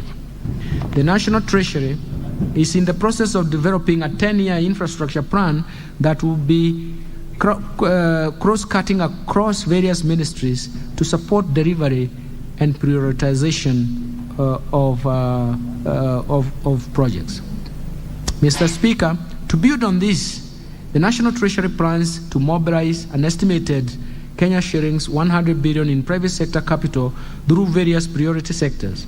The focus will be on priority investment and underlying key projects and programs in each sector that deliver nationally significant infrastructure drive growth and also unlock private sector investment with greatest potential benefits to Kenyans. These sectors will include airports, seaports, blue economy, water, agriculture, industrialization, that is special economic zones, energy, including transmission lines, and digitalization, among other key sectors in the economy. Inclusion of local goods, works, and services will be emphasized for each project to contribute to overall economic growth by encouraging local investments in PPP projects.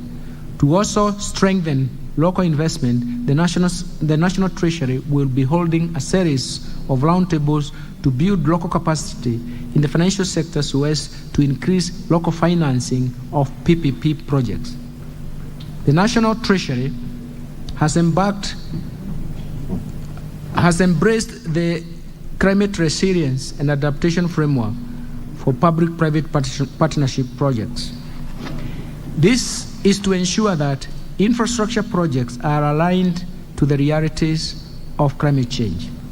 To achieve on the PPP mandate of scaling up private sector capital, the National Treasury will leverage on the continued support from development partners as well as other key institutions, both in public and private sector, including capital markets, pension funds, and commercial banks, in scaling up the private sector capital under the PPP framework. Let me turn to public investments management. Mr. Speaker, in 2022, the House approved Public Investment Management, PIM, regulations, 2022. The objectives of the regulations is to provide the national and county governments and their entities with a standardized approach in project cycle management to enhance transparency, accountability, prudent use of public resources, and public participation. The government will continue implementing the regulations to enhance efficiency in identification and implementation of priority social and economic investment projects. This will further curtail runaway project cost, eliminate duplication, and improve working synergy among implementation actors for timely delivery and development of the development projects. In the financial year 2023-2024, the National Treasury would develop and roll out the Public Investment Management Information System, PIMIS or PIMIS. It automates public investments management processes as outlined in the regulations to ensure that only projects with highest socio-economic returns are undertaken and prioritized for completion. Let me turn to resource allocation under the bottom-up economic transformation agenda. Mr. Speaker, the highlights of the budget allocation in the coming financial year are provided in recognition of the need to restrain borrowing and utilize the revenues and grants projected and in the fiscal framework. The proposed total programmed expenditures spending for the financial year 2023-2024 has been capped at 3.68 trillion. The bottom-up economic transformation agenda, Mr. Speaker, as I mentioned earlier, the government will implement strategic priorities under the bottom-up economic transformation agenda that is geared towards economic turnaround and inclusive growth. The agenda focuses on 5 sectors that have been outlined, and they have been outlined because they give the largest impact to the economy as well as households, as well as lays the households' welfare. This includes, for purposes of repeating, agricultural transformation, micro, small and medium enterprise economy, housing and settlements, healthcare, digital superhighway, and creative industry. Mr. Speaker, to ensure the effectiveness and efficiency in the planned investment in the 5 sectors, Kenya Kwanza administration has adopted the value chain approach to budgeting. In this regard, the government has identified 9 key value chain areas for implementation, namely leather, cotton, dairy, edible oils, tea, rice, brew economy, natural resources including minerals and forestry, and building materials. This will ensure that there is no break in the value chain, there is no break in the cycle of resource allocation for value chain, and that in the value chain, and that adequate resources are allocated to the entities along the value chain. And of importance, Mr. Speaker, this will eliminate any form of duplication of both roles and budgeting to ensure that there are no gaps and thus ensure efficiency in resource allocation.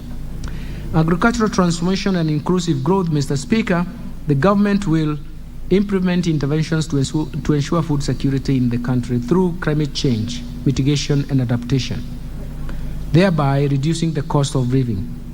As part of the country's long-term food security plan, the government, working with private sector, will continue to subsidize fertilizer in order to make it available and improve productivity in counties. This intervention is also aimed at creating jobs, as agriculture has the highest employment multiplier effect owing to its strong forward and backward linkages to other sectors of the economy. Mr. Speaker, in order to support our aspirations of attaining food and nutrition security, I propose to the National Assembly to effect budget allocations of Kenya shillings 49.9 billion to relevant programs in this budget. Out of this, 5 billion shillings is proposed for fertilizer subsidy program, 8.6 billion for the National Agricultural Value Chain Development Project, 2.7 billion for the National Agricultural and Rural Inclusivity Projects, 2.1 billion for the Kenya Cereal Enhancement Program, 2.8 billion for the Emergency Locust Response, 1.4 billion for small-scale irrigation and value addition programs, 1.3 billion on food production and nutrition security program, 500 million for agricultural sector development support program, and 596 million for the food security and crop diversification projects. Mr. Speaker, to improve livestock production, I propose to the National Assembly to effect budget allocation of Kenya shillings 3.7 billion to de-risking inclusion and value enhancement of pastoral economies program. Kenya shillings 2.1 billion for livestock value chain support project. Kenya shillings 1.5 billion for Kenya livestock commercialization program, and Kenya shillings 166 million for the embryo transfer project. I also propose to the National Assembly to effect budget allocation of Kenya shillings 350 million for the development of the leather industrial park at Kinani. Kenya shillings 220 million for livestock production, and Kenya shillings 132 million for leather value chain. To enhance animal disease control, I propose to the National Assembly to effect budget allocations of Kenya shillings 130 million for sustainable sassafras and trypanosomiasis-free areas in Kenya, and Kenya shillings 135 for the establishment of liquid nitrogen hydrogen. Mr. Speaker, the realization of food and nutrition security also relies heavily on the sustainable utilization of the brew economy, resources.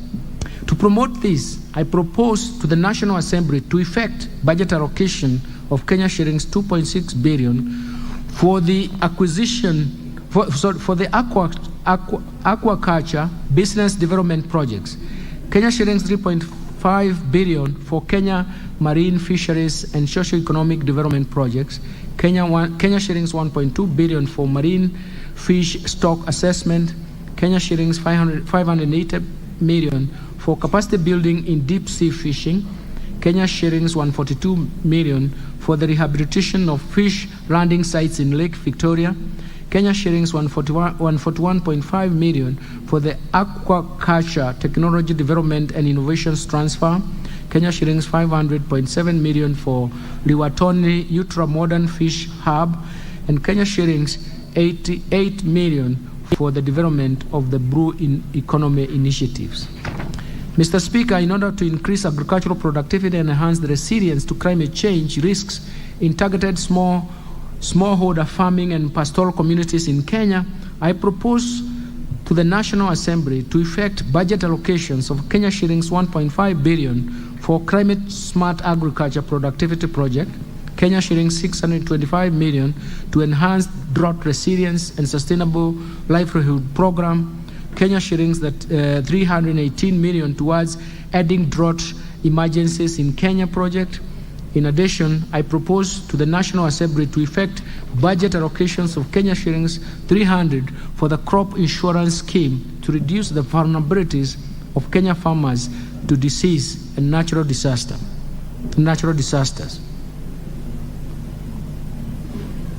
Mr. Speaker, to ensure legitimacy of RAD ownership, I propose to the National Assembly to effect budget allocation of Kenya shillings 1.2 billion for processing and registration of title deeds, Kenya shillings 2.6 billion for the settlement of the RAD race, Kenya shillings 755 million for digitization, Kenya shillings 755 million for digitization of RAD registries, and Kenya shillings 138.3 million for the construction of RAD registries.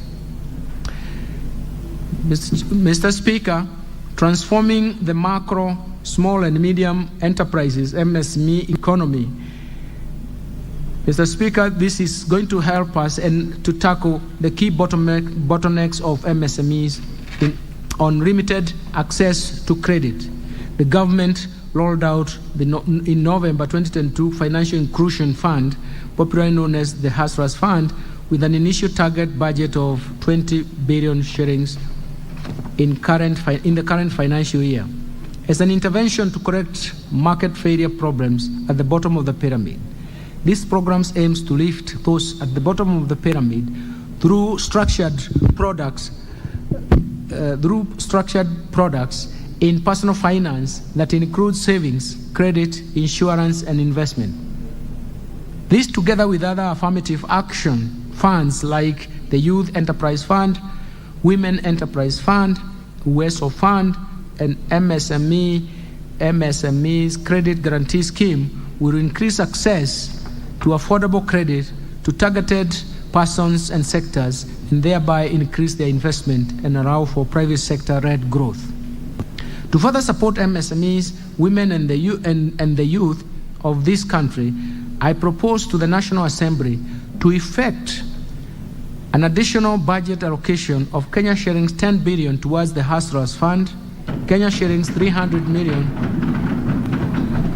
to SMEs in the manufacturing sector, Kenya shillings 182.8 million for Women Enterprise Fund, Kenya shillings 175 for Youth Enterprise Fund, Enterprise and Development Fund, and Kenya shillings 192 million to UESO Fund.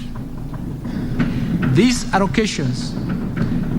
allocation will inevitably guarantee access to affordable credit to the hustlers, households, MSMEs, and therefore accord them an opportunity to make their rightful contribution to nation building. Let me turn to housing and settlement. Mr. Speaker, the cost of housing is a heavy burden to the majority of Kenyans and is the main factor driving the proliferation of slums in the country. The government's commitment is to turn the housing challenge into an economic opportunity to create quality jobs for our over 100,000 young people graduating from TVETs every year, directly in the construction sector, and also indirectly through the production of building products. This will be achieved through, among others, facilitating the delivery of 250,000 houses per annum and enabling affordable housing mortgages. To ensure success of this initiative, I propose to the National Assembly to effect budget allocation of 35.2 billion for the housing program. This includes 7.3 billion under the Kenya Urban Program, KENAP, Kenya shillings 5.5 billion to Kenya Mortgage Refinance Company for enhancement of the company's capital, as well as for on-lending to primary mortgage lenders, Kenya shillings 3.2 billion for construction of affordable housing units, as well as Kenya shillings 3.3 billion for the construction of social housing units. Other key proposed allocations to the housing, urban development and public works sector includes shillings 5.5 billion for the Kenya Informal Settlement Improvement Project Phase 2, Kenya shillings 5.2 billion for the construction of markets, Kenya shillings 932 million to the maintenance of government pool houses, Kenya shillings 1.1 billion for the construction of housing units for the National Police and Kenya prisons, Kenya shillings 637 million for the Kenya municipal programs, and Kenya shillings 150 million for the construction of footbridges, and Kenya shillings 300 million for the development of appropriate building technology. Enhancing the quality and affordable health care. Mr. Speaker, the Kenya Kwanza administration is committed and determined to realize the constitutional right to health in the shortest time period by delivering a universal health care coverage USA system. This entails promoting access to quality and affordable health care through the universal health care coverage program. Towards this end, Mr. Speaker, I propose to the National Assembly to effect budget allocation of Kenya shillings 141.2 billion to the health sector to support various programs aimed at supporting universal health care coverage.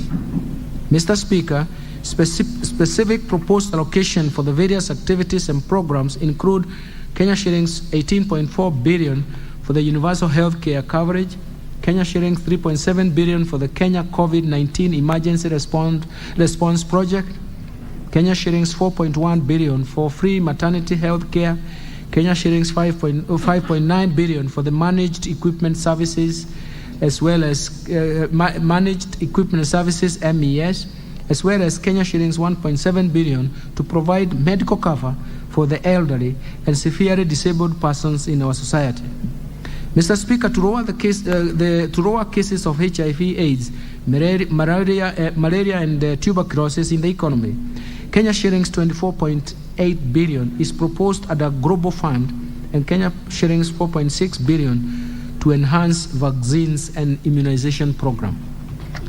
Mr. Speaker, to promote early diagnosis and management of cancer and reduce the burden of treatment among Kenyans, I propose to the National Assembly to effect a budget allocation of Kenya shillings 1.9 billion for construction of cancer center at Kisii Level 5 Hospital, Kenya shillings 500 for strengthening of cancer center management at Kenyatta National Hospital, and an additional Kenya shillings 155 million is proposed for the establishment of regional cancer centers. Further, to improve the health service delivery, I propose to the National Assembly to effect a budget allocation of 21.6 billion for Kenyatta National Hospital, Kenya shillings 12.8 billion for the Moi Teaching and Referral Hospital, Kenya shillings 8.8 billion for the Kenya Medical Training Colleges, Kenya shillings 3.3 billion for the Kenya Medical Research Institute, Kenya shillings 2.4 billion for the construction of the Kenya National Hospital Burns and Pediatric Centers, Kenya shillings 1.4 billion for the equipping of laboratories and classrooms of KMTC, Kenya shillings 1.1 billion for the renovation of Kenyatta National Hospital, Kenya shillings 1 billion for the procurement of family planning and reproductive health commodities, Kenya shillings 1 billion for the procurement of equipment for the National Blood Transfusion Service, and Kenya shillings 352 million for the digital health platform. Let me turn to digital superhighway and creative economy. Mr. Speaker, the digital superhighway will play a critical role in enabling the government to achieve the objectives of bottom-up economic transformation agenda, as well as in enhancing revenue collection via automation of VAT systems. Digitalization and automation will increase productivity and competitiveness through providing quick access to the market and reducing information asymmetry, as well as improving risk management. Promotion of music, theater, graphic design, digital animation, fashions, and craft, among others, will increase employment for the youth. Mr. Speaker, the implementation of these interventions is expected to stimulate economic recovery while at the same time securing sustainable and inclusive growth amidst emerging challenges. But more importantly, improve the quality of growth from the public sector investment-led growth to a dynamic private sector-led growth. To achieve these aspirations, I propose to the National Assembly to effect budget allocation of Kenya shillings 15.1 billion to fund initiatives in the information, communication, and technology sector. Specifically, Mr. Speaker, this proposed allocation includes 600 million for the government shared services to fast-track the development of the Concert Technopolis city. I propose the National Assembly to effect budget allocation of Kenya shillings 4.8 billion for the horizontal infrastructure phase 1, Kenya shillings 1.2 billion for Concert data center and smart city facilities, and Kenya shillings 475 million for construction of Concert complex phase 1B. Mr. Speaker, other proposed allocations include 5.7 billion shillings for the construction of the Kenya Advanced Institute of Science and Technology at Concert Technopolis, Kenya shillings 1.3 billion for maintenance and rehabilitation of the National Optic Fiber Backbone Phase 2 expansion cable, and Kenya shillings 583 million for the maintenance and rehabilitation of the last mile county connectivity network. Mr. Speaker, having highlighted expenditures under the 5 priority sector areas of the bottom-up economic transformation agenda, I now turn to other proposed areas of expenditure in this budget that will support our path towards sustainable and resilient economic growth trajectory. First, let me turn to investing in critical infrastructure. Mr. Speaker, the government will continue to expand critical infrastructure in roads, railways, sea, and airports to create an enabling environment for economic recovery and employment creation. Towards this end, I propose to the National Assembly to effect budget allocation of Kenya shillings 244.9 billion to support construction of roads, bridges, as well as their rehabilitation and maintenance. Mr. Speaker, to expand the railway transport, I propose to the National Assembly to effect budget allocation of Kenya shillings 37.4 billion for the second standard gauge railway. For the standard gauge railway. Kenya shillings 579 million for the rehabilitation of the locomotives. Kenya shillings 889 million for the development of Nairobi Railway City to facilitate movement of goods and people. I propose to the National Assembly to allocate Kenya shillings 1.1 billion for the Nairobi Bus Rapid Transport Project and Kenya shillings 300 million for the acquisition of ferries for Lake Victoria. I have proposed to the National Assembly to effect a budget allocation of, I have also proposed to the National Assembly to effect a budget allocation of Kenya shillings 727 million for the construction and expansion of airports and airstrips. Kenya shillings 500 million for the smart driving license, and Kenya shillings 2.6 million for infrastructure development in Ndungu Kudu Special Economic Zone.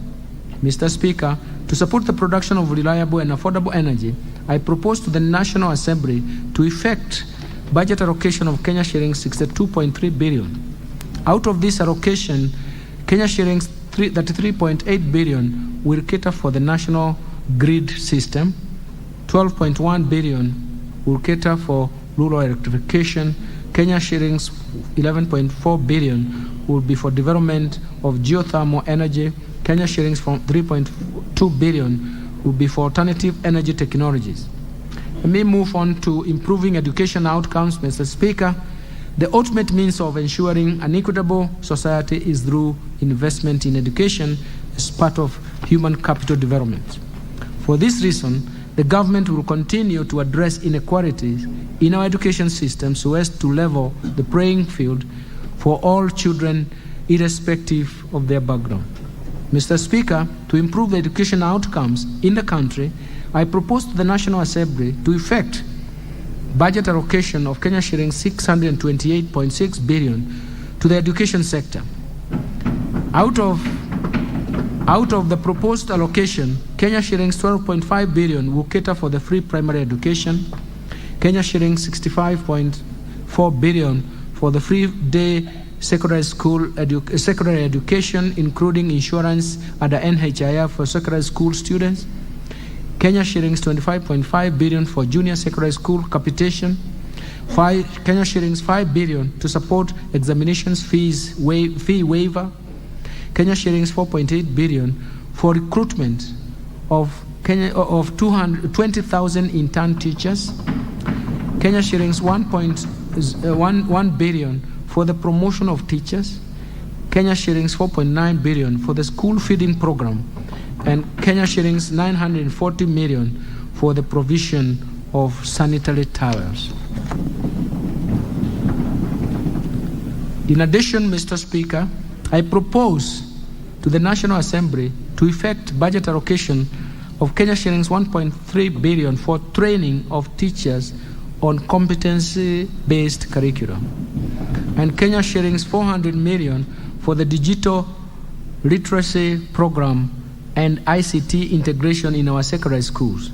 To support infrastructure development and ensure safe learning in schools, I propose to the National Assembly to effect budget allocations of Kenya shillings 6 billion for primary school and secondary schools infrastructure, including classrooms for junior secondary schools, and Kenya shillings 1.9 billion for construction and equipment of technical training institutes and vocational training centers. Further, 1.8 billion is proposed to increase access and improve the quality of technical and vocational education training programs under the East Africa Skills Transformation and Regional Integration Project. Mr. Speaker, I propose to the National Assembly to effect budget allocations to the education sector to include 316.7 billion shillings for Teacher Service Commission, Kenya shillings 97.5 billion for the university education, Kenya shillings 30.3 billion for the Higher Education Loans Board, Kenya shillings 2.7 billion for Kenya Secondary Education Quality Improvement Project, and Kenya shillings 5.2 billion capitation for TVET students. Mr. Speaker, Kenya shillings 980 million is proposed for technical vocational education training and entrepreneurship. Kenya shillings 1.5 billion for promotion of youth employment and vocational training, and 749 million for the research, science, and technology and innovation.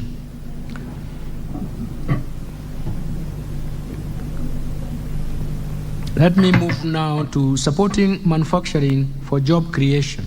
Mr. Speaker, in order to improve productivity in the manufacturing sector, as earlier indicated, the government has adopted a value chain approach through bottom-up economic transformation agenda. This will address bottlenecks that impede the growth of the manufacturing sector in order to create jobs and enhance the economy's competitiveness. To further promote local industries, I propose to the National Assembly to effect budget allocation of Kenya shillings 26.9 billion under the various implementing ministries, departments, and agencies. Out of this allocation, 4.7 billion will support establishment of county integrated agro-industrial parks.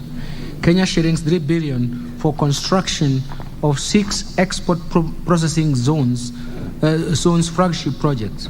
Kenya shillings 3.1 billion for supporting access to finance and enterprise recovery project. Kenya shillings 500 million for the development of special economic zones textile park in Naivasha, and Kenya shillings 1.8 billion for the construction of an effluent treatment plant at Kenaini. In addition, Mr. Speaker, in order to maximize the benefits from our cash crop, the government will make further investment towards the revival of and enhancement of output. In this respect, I propose to the National Assembly to effect budget allocation to the revitalization of the cash crops. Kenya shillings 120 million for cotton, Kenya shillings 62 million for coconut, Kenya shillings 35 million for cashew nut, and Kenya shillings 150 million for pyrethrum. Mr. Speaker, I also propose to the National Assembly to effect budget allocation of Kenya shillings 100 million for the modernization of cooperative cotton ginneries, Kenya shillings 134 million for the National Edible Oils Crop Promotion Project, and Kenya shillings 270 million for Sugar Reforms Support Project. Mr. Speaker, to equip the youth with essential internship opportunities, I propose to the National Assembly to effect budget allocation of Kenya shillings 1.5 billion for the Kenya Industry Entrepreneurship Project, the Kenya Industry and Entrepreneurship Project, Kenya shillings 300 million for the Kenya Youth Employment and Opportunities Project, Kenya shillings 332 million for the construction of industrial research laboratories, and Kenya shillings 182.9 million for the constituency industrial development centers. In addition, improving security, Mr. Chairman, the security is critical for creating a safe environment for the investment and protection of our citizens and their property.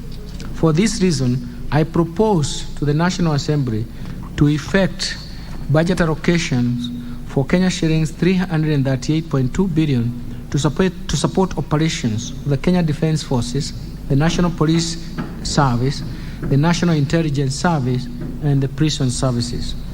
Mr. Speaker, The proposed allocation include 144.9 billion for the Kenya Defence Forces, Kenya shillings 98.6 billion for the National Police Service, Kenya shillings 44.3 billion for the National Intelligence Service, and Kenya shillings 31.3 billion for prison services.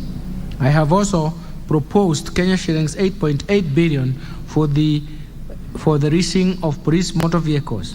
Mr. Speaker, for better equip the National Police Service, I have proposed an initial allocation of Kenya shillings 500 million for the police modernization program. Mr. Speaker, I will later be requesting this august House for enhanced funding approval once the ongoing discussions on a comprehensive police modernization program once it is concluded. In addition, Mr. Speaker, to step up war on crime and enhance support to administration of justice, I propose to the National Assembly to effect budget allocation of Kenya shillings 856 million to equip National Forensic Laboratory. Mr. Speaker, the improvement of the welfare of our disciplined forces is at the center of the Kenya Kwanza administration. To improve housing accommodation for our defense forces, we shall fast track the delivery of staff houses through public-private partnership framework. We have already around Kenya Defence Forces to retain Kenya shillings 534 million currently collected from rental income and applied towards repayment for the houses once complete. In addition, Mr. Speaker, as you are aware, His Excellency the President appointed a task force to review the terms and conditions of police, prisons, and national youth service. We shall be presenting a funding proposal to this House once the discussions are concluded and adopted within the government. Mr. Speaker, other proposed allocations include 2.9 billion for group personal insurance for police and prison services and Kenya shillings 5.8 billion for medical insurance for police and prison services. Mr. Speaker, I move now to protecting the vulnerable groups.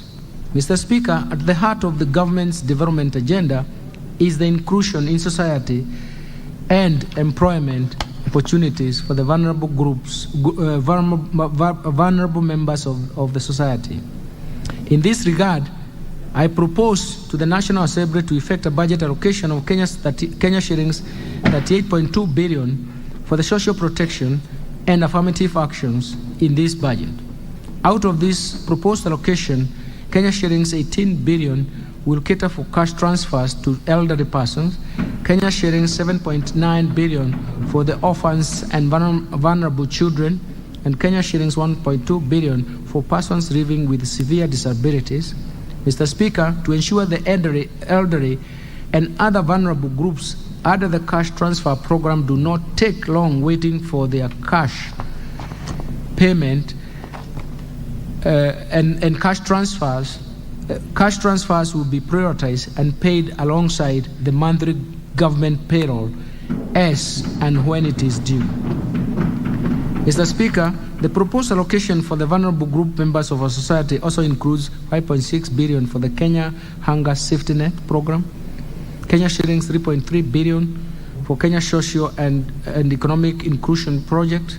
In addition, Kenya shillings 900 million will go to Child Welfare Society of Kenya, Kenya shillings 400 million for the Presidential Bursary for the orphans, and Kenya shillings 459 million for the National Development Fund for persons living with disabilities.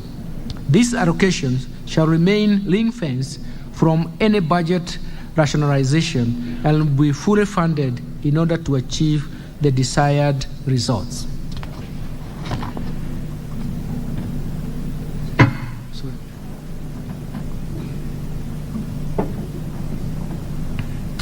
Let me turn to equity, poverty reduction, women and youth empowerment programs.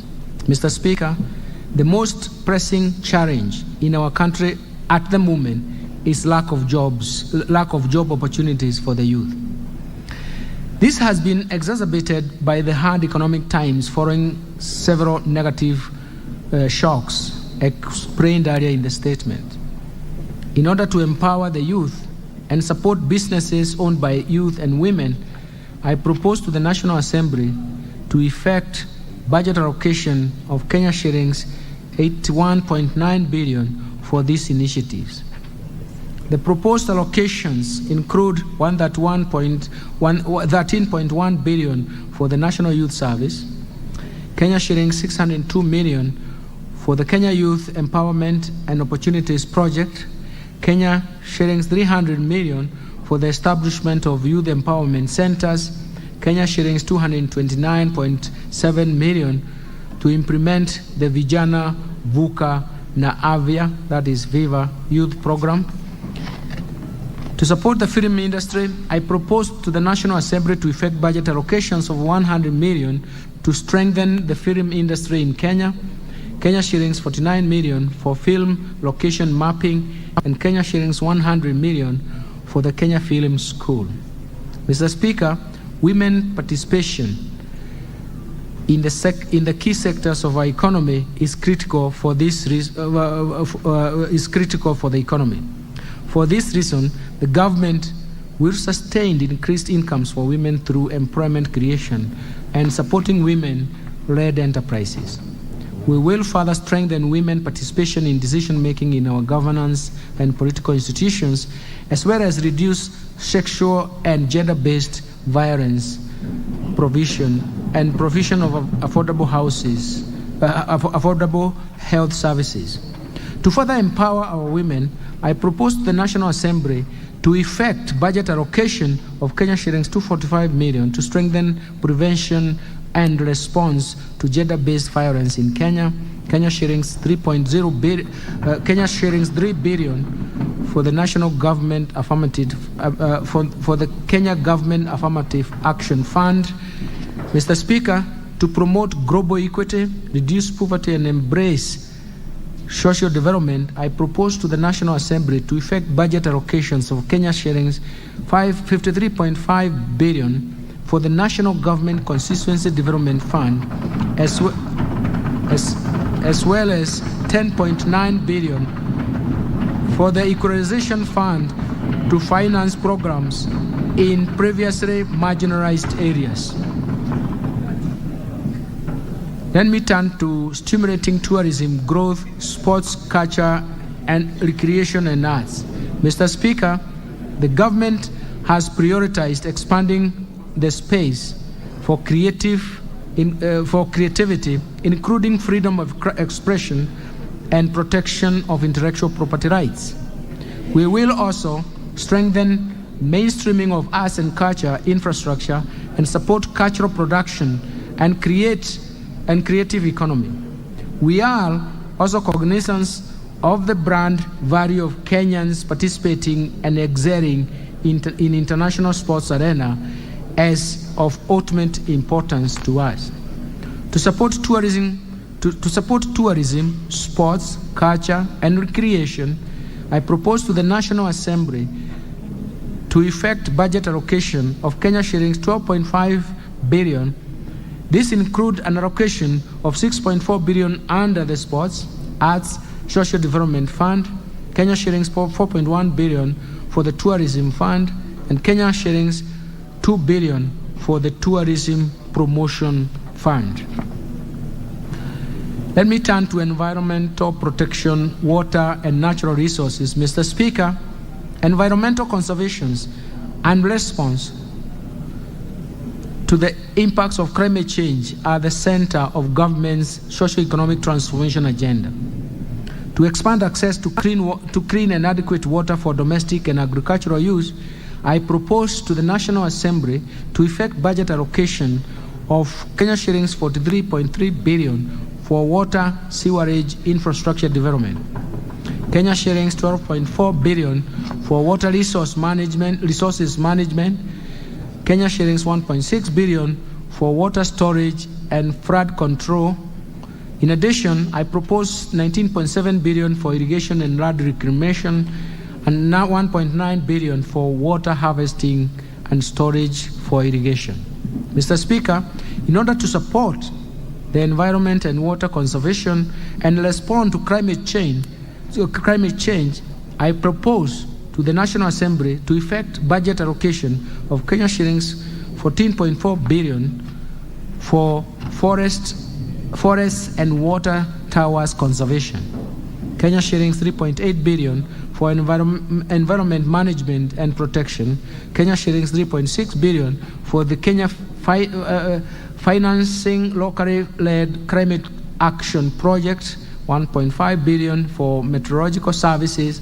In addition, I have proposed an allocation of 1.1 billion for human wildlife conflict compensation, Kenya shillings 800 million for wildlife insurance, Kenya shillings 400 million for maintenance of access road and airstrips in parks, Kenya shillings 319 million for drilling of boreholes in protected areas for provision of water for wildlife, and 226 million for wildlife research facilities.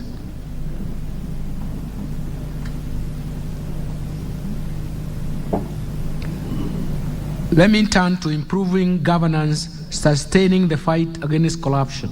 Mr. Speaker, the government is committed to scale up the implementation of the provisions of the 2010 Constitution, strengthen the rule of law, increase access to justice, and ensure respect of human rights. Mr. Speaker, to enhance good governance and scale up fight against corruption, I propose to the National Assembly to effect the budget allocation of Kenya shillings 3.9 billion for Ethics and Anti-Corruption Commission, Kenya shillings 3.6 billion for the Office of the Director of Public Prosecutions, Kenya shillings 8 billion for the Criminal Investigation Services, and Kenya shillings 8.0 billion for the Office of the Auditor General. In addition, to embrace the oversight and legislative role of Parliament and access to justice, I propose to the National Assembly to effect budget allocation of Kenya shillings 41 billion for the Parliament and Kenya shillings 23.2 billion for the judiciary. Completion of planned projects, Mr. Speaker, in order to ensure the value for money and timely realization of budgets of benefits accruing from budgetary allocation and implementation of planned projects, ministries, departments, and agencies have identified projects for completion in the course of the financial year. The projects will be fast-tracked and protected from any adjustment. The National Assembly is requested to support this endeavor as this is consistent with the resolution of this House. Transfer of national government to county governments, Mr. Speaker. The county governments will receive a proposed allocation of 385.4 billion as equitable share for the financial year 2023-2024. This is 23% of the financial year 2019-2020 shareable revenue, which is the most recent audited and approved revenue by the National Assembly.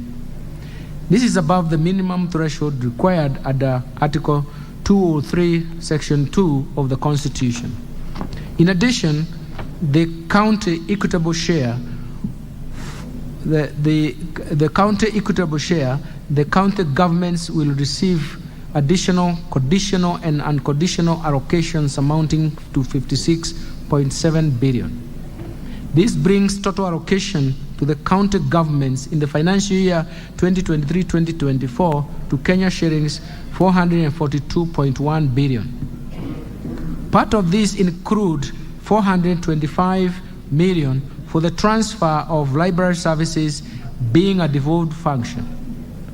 Kenya shillings 2.9 billion as outstanding mineral royalties share to 32 county governments as stipulated in the Mining Act 2016, a consolidated grant of 100 million Kenya shillings per county for the aggregated industrial parks program, which is meant to assist the farmers in the value addition and market access for their products. Let me turn to Equalization Fund, Mr. Speaker. In line with the Article 2004, Section 1 of the Constitution of Kenya, Kenya sharing 7.9 billion has been allocated under the Equalization Fund in the financial year 2023-2024. This represents 0.5% of the financial year 2019-2020 revenue, which is the most recent audited and approved revenue by the National Assembly. Mr. Speaker, in addition to this, we have allocated 3 billion to cater for part arrears for the previous years, bringing the total allocation under the Equalization Fund to 10.9 billion shillings. Let me turn to transfer of functions between national government and county governments. Mr. Speaker, the National Treasury and Economic Planning, in collaboration with the Council of Governors and other institutions, developed a draft registration to operationalize Article 187 and Article 189 of the Constitution. This is on transfer of functions and cooperation between national and county governments and amongst county governments themselves.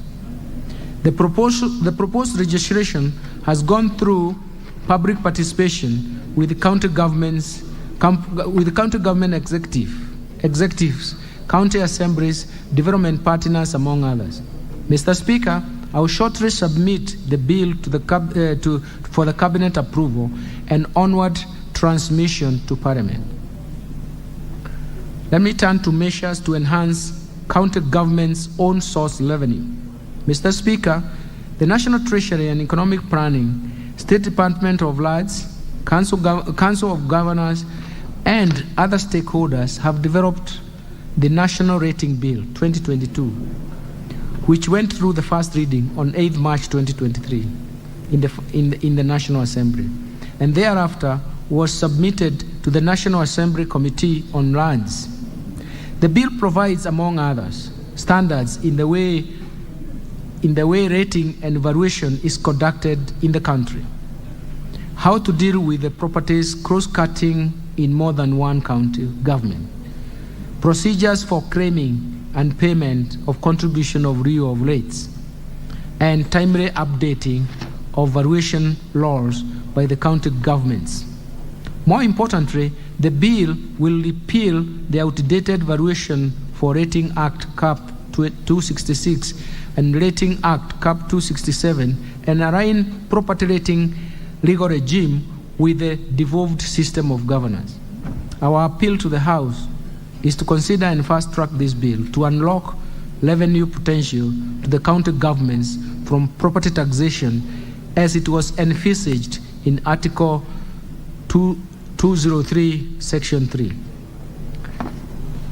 Let me turn to sharing of mineral royalties revenue. Mr. Speaker, Mining Act 2016 assigns 70% of the mineral royalties collected from mining companies to the national government, 20% to county governments, and 10% to communities. Since 2016, county governments and communities have not received their share of these royalties. To address this matter, I have submitted a framework for sharing 2.9 billion shillings among 32 county governments for mineral royalties outstanding as of 30th June 2022 for consideration and approval by the Parliament. Mr. Speaker, during the Intergovernmental Budget and Economic Council IBEC 17th ordinary session held on 31st May 2022, IBEC considered and adopted a report and a framework for sharing of funds arising from contravention of county government registration. In the next financial year, the National Treasury has proposed Kenya shillings 108 million to be shared among the beneficiaries of county governments. Mr. Speaker, enhancement of county government has its own challenges. One of such challenges is multiplicity of fees and charges imposed by county governments that increase the cost of doing business and negatively impacts on our competitiveness as a country. Some county governments have imposed changes in a way that prejudices national economic policies, economic activities across county boundaries, or the national mobility of goods, services, capital, and even labor. As a result, the National Treasury and Economic Planning has been receiving a lot of complaints from the ministries, departments, state agencies, and the private sector relating to the uncoordinated manner in which counties are imposing multiple fees and charges.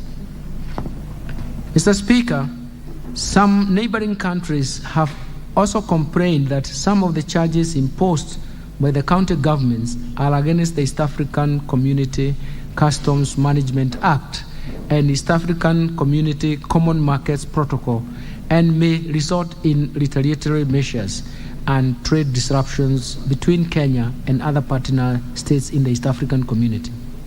To address these issues, the National Treasury and Economic Planning has resubmitted the county government's revenue raising process bill of 2023 to Parliament for consideration and enactment. I urge this House to expedite the enactment of this bill in order to promote the competitiveness of our country in doing business and open up the country for investment.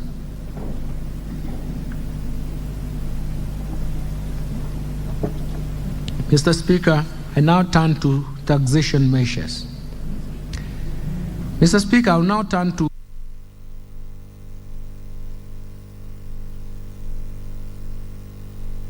2024 budget. I will begin by highlighting the key measures on custom duty as agreed by the ministers responsible for finance and economic affairs in the East African community during the pre-budget consultation meeting that was held in Arusha in May 2023. Mr. Speaker, during the East African Community pre-budget consultations meeting, the ministers noted the significant contribution of manufacturing sector to job creation and economic growth in the region. The ministers therefore agreed on measures to prevent the proliferation of cheap imports into the region so as to protect local manufacturers from unfair competition and enable them to access raw materials and inputs at affordable prices. Mr. Speaker, the agreed custom measures shall become effective from 1st July 2023. Mr. Speaker, one of the success stories of the East African community is the establishment of the East African Customs Union as a single customs territory.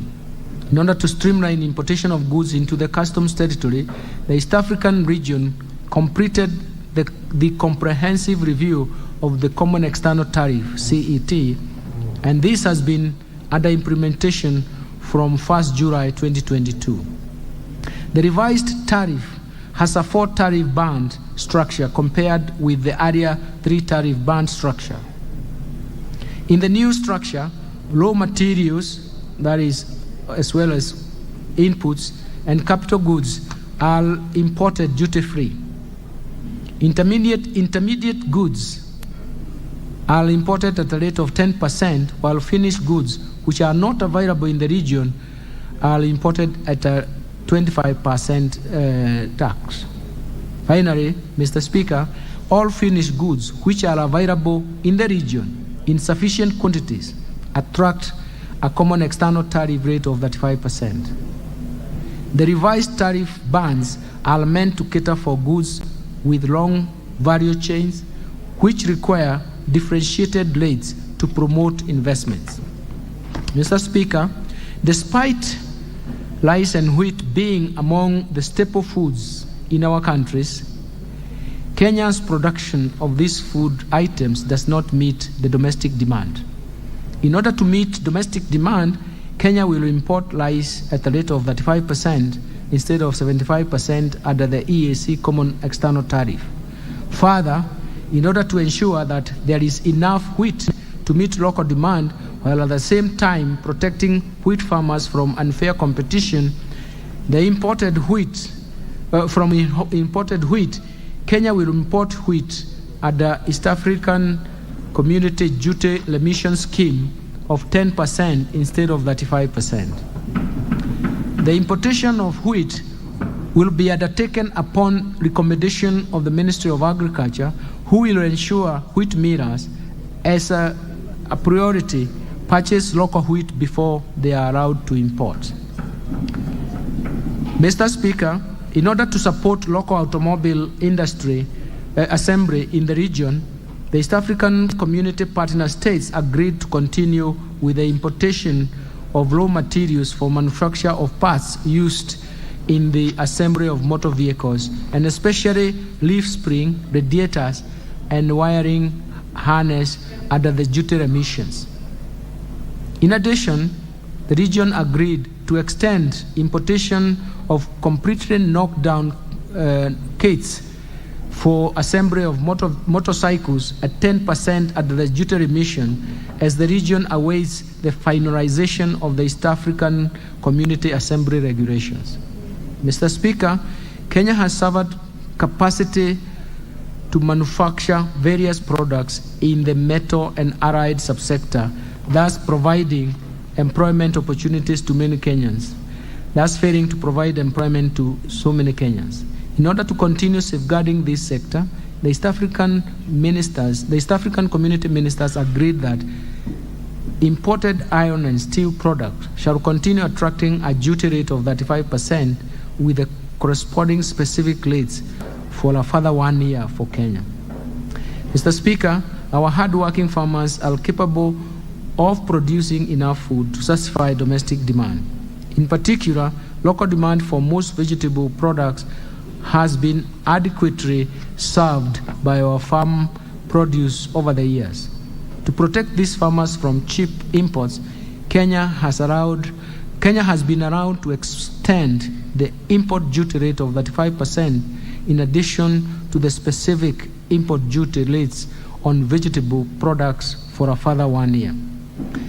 Mr. Speaker, the high cost of inputs of animal feeds, coupled with other factors like unfavorable weather conditions, make the locally manufactured animal feeds expensive and hence contribute to food inflation.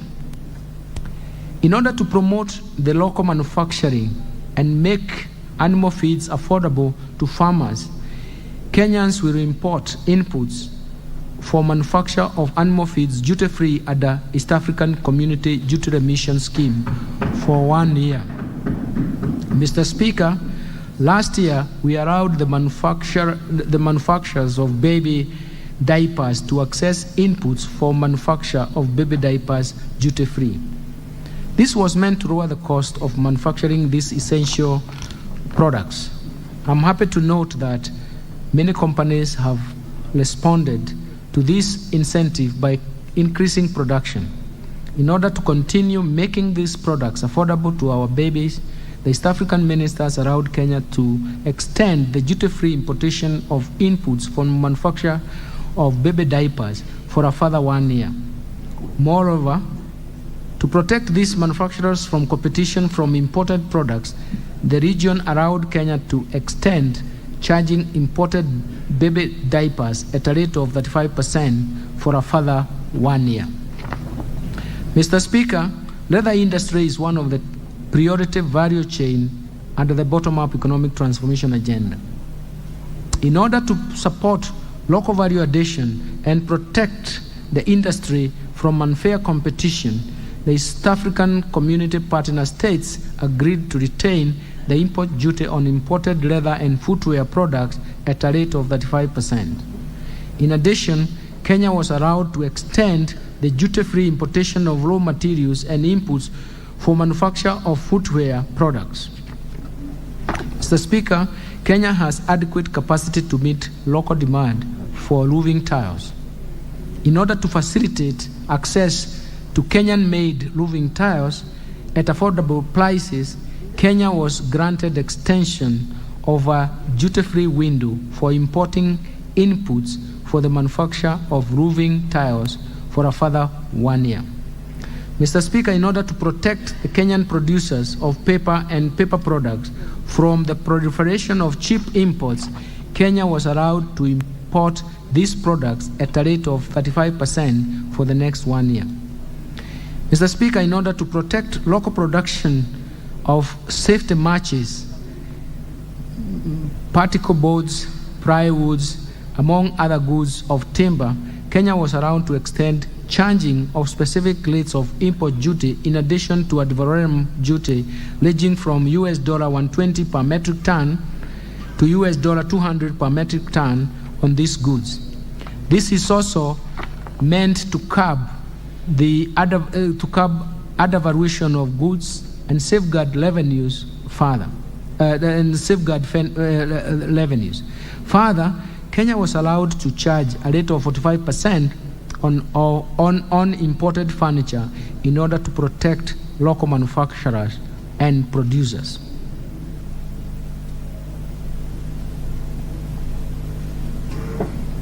Mr. Speaker, Kenya has sufficient capacity to manufacture plastic and rubber products to supply both the domestic and regional markets. In order to protect local manufacturers, Kenya was allowed to impose import duty rate at 35% on these goods for 1 year instead of 25%. Mr. Speaker, in order to protect local assembly of smartphones and other mobile phones, Kenya was allowed to extend the import duty rate of 25% on smartphones and other telephones for cellular networks or other wireless networks for 1 year. Further, Kenya was allowed to extend duty-free importation of inputs for assembly of smartphones and other cellular phones. Mr. Speaker, Kenya has capacity to produce billets for manufacture of wire rods and other similar products to meet the local demands.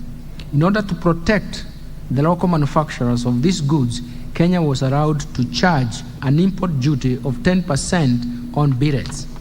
Mr. Speaker, I now turn to tax measures proposed in the Finance Bill 2023.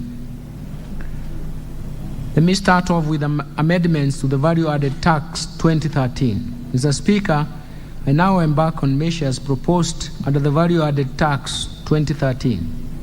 Mr. Speaker, the high cost of liquefied petroleum gas, LPG, contributes to the escalating cost of living and continued use of firewood and charcoal, which negatively affects our forest cover.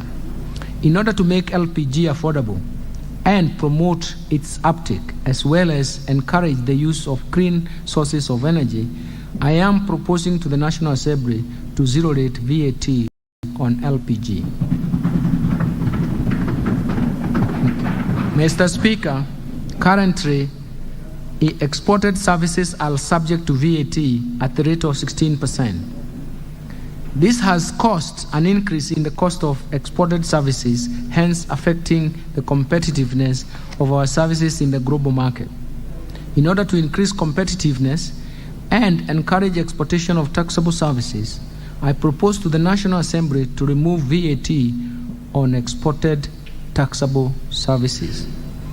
Mr. Speaker, currently, tea purchased for local value addition, either from the factories or tea auction centers, is vatable, affecting the cash flow of the tea exporters. In order to encourage local value addition of our tea, I propose to the National Assembly to remove VAT on tea purchased from factories or tea auction centers for value addition and subsequent export. This will improve the cash flows of tea exporters involved in local value addition. Mr. Speaker, currently helicopters, airplanes, and other aircrafts are unladen and other aircrafts of unladen weight not exceeding 2,000 kilograms are subject to VAT. Further, some spare parts of tariff numbers 8803 are expressly exempt from VAT. However, VAT exemption on any other aircraft spare parts imported by aircraft operators, all persons engaged in the business of aircraft maintenance, is contingent upon recommendation by the competent authority responsible for civil aviation. This process creates administrative burden on the taxpayer to comply with the requirements. Mr. Speaker, we have also noted that the cost of aircraft maintenance and training activities has been high, prompting airlines to prefer undertaking these activities in other jurisdictions.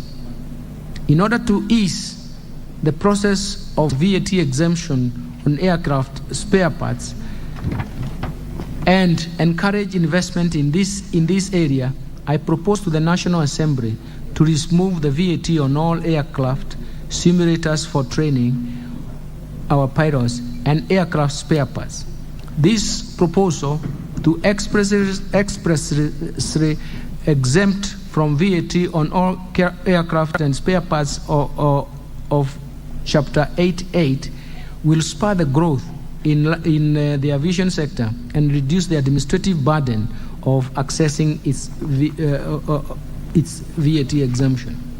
Mr. Speaker, the international best practices is to charge VAT on all goods and services, and especially those that have undergone some form of processing. This is not the case in our VAT regime, as some of the goods have undergone some processing, are also exempt from VAT, while others are zero rated. This has impacted on the tax expenditures. In order to bring down the tax expenditures and also align with the international best practices, I propose to the National Assembly to rationalize goods and services in the first and the second schedules of the VAT Act by transferring some goods and services from zero rating to exempt status and from exempt status to taxable at the standard rate. Mr. Speaker, over the years, the petroleum products have received preferential tax treatment, gradually transitioning from exempt status in 2013 to 2018 and 8% at VAT from 2019 to date. This is irrespective of the fact that suppliers of petroleum products claim other input tax at the general rate of 16%, which means that the government has been sharing the burden of the input tax with business by subsidizing the difference of the general rate of 16% and the preferential rate of 8%. As a result, these practices and outcomes, the oil marketers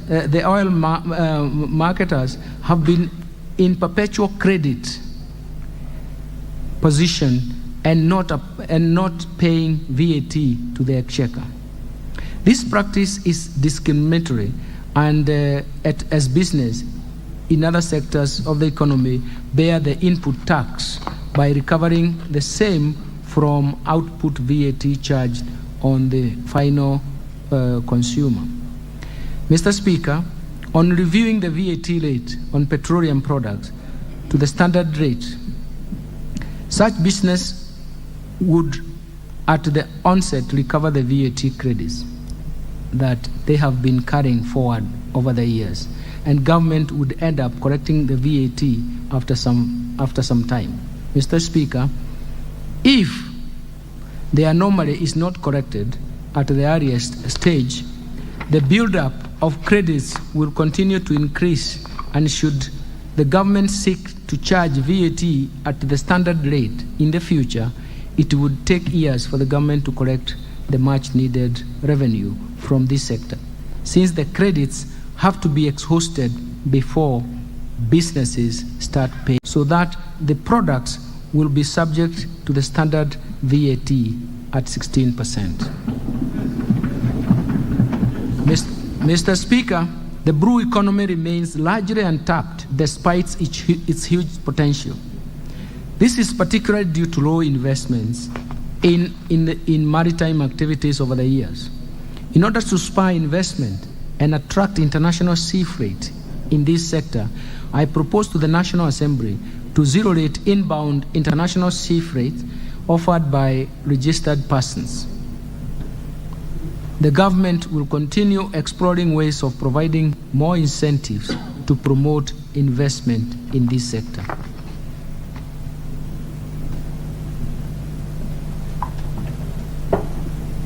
Mr. Speaker, currently, machinery used by pharmaceutical companies are exempt from VAT on importation. This is meant to complement government's effort to ensure that all Kenyans have access to affordable health care. However, we have received numerous petitions to extend the exemption to locally purchased machinery to further boost access to healthcare services. In this regard, I propose to the National Assembly to amend the VAT Act to extend the exemption to machinery and equipment purchased locally for use in the manufacture of pharmaceuticals. Mr. Speaker, in order to address the escalation of tax expenditures and foster prudent utilization of fiscal resources, I propose to the National Assembly to remove VAT exemptions in respect of taxable services supplied for construction of specialized hospitals, goods and services for the construction of tourism facilities, goods worth more than 2 billion purchased by manufacturers, as well as plant, machinery, and equipment used in the construction of plastic recycling plants. Mr. Speaker, currently, transfer of business as a going concern is subject to VAT at a standard rate. Taxpayers have raised concern that this discourages business reorganization and sale of businesses. In this regard, I propose to the National Assembly to amend the VAT Act to exempt transfer of business as a going concern. This is expected to encourage mergers and acquisition, hence boost growth of businesses as well as their efficiency. I now turn to the amendments to the Excise Duty Act 2015. Mr. Speaker, I will now highlight tax measures proposed under the Excise Duty Act. The Excise Duty Act provides for remittance of excise duty to the Kenya Revenue Authority, KRA, by the 20th day of the following month. In this era of technology, there is no justifiable reason for waiting for 20 days to report transactions to the KRA. In order to cure the delay, I propose to the National Assembly to amend the Act to provide for remittance of the excise duty on betting and gaming activities within 24 hours after closure of transactions by the betting and gaming companies. Mr. Speaker, betting and gaming, prize competition, and even lotteries are addictive in nature and have negative socio-economic consequences to the society. To discourage participation in these activities by Kenyans, and especially school-going children, I propose to the National Assembly to increase the rate of excise duty on betting, gaming, prize competition, and lotteries from the current 7.5% to 12.5%. Mr. Speaker, there has been an increase in the importation of fish into the country, which has negatively affected the local fish industry. To promote and protect local fish industry, which provides livelihood to many Kenyans, I propose to the National Assembly to introduce an excise duty on imported fish at Kenya shillings 100,000 per metric ton, or 10% of the excisable value, whichever is higher. Mr. Speaker, the government charges specific excise duty on juices per litre. However, there has been an increase in supply of juices in powder form, and based on the current tax regime on juices, the powdered juice is not subject to excise duty.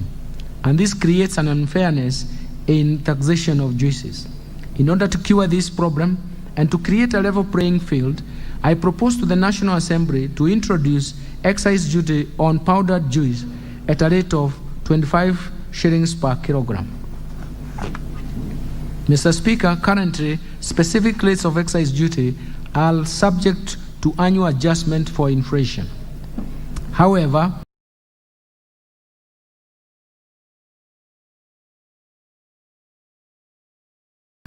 taxpayers are concerned with the frequent changes in specific rates of excise duty through annual adjustment, creating uncertainty in the prices and distorting the markets. Therefore, in order to create certainty in excise duty tax regime, I propose to the National Assembly to repeal the provision for annual adjustment for inflation. Mr. Speaker, consumption of sugar has been associated with various ailments, such as diabetes, which has become common in many families. To discourage consumption of sugar, I propose to the National Assembly to introduce excise duty on imported sugar at a rate of 5 shillings per kilogram, including sugar. But this excludes the sugar imported or purchased locally by registered pharmaceutical manufacturers for use in the manufacture of pharmaceutical products. Mr. Speaker, consumption of alcohol, betting, gaming, and lottery and prize competition are extremely addictive and result in harmful repercussions in the society, especially the youth. In order to discourage these activities and consumption of alcoholic beverages, I propose to the National Assembly to introduce an excise duty rate of 15% of excisable value of fees charged on advertisement by all televisions, print media, billboards, and radio stations in promotion of alcohol, betting, gaming, lottery, and prize competition. Mr. Speaker, to promote inclusion and enhance access to internet data services, I propose to the National Assembly to reduce excise duty from 20% to 15% in respect of fees charged for telephones, internet, data services, and fees charged for money transfer services by banks, money transfer agencies, and other financial service providers.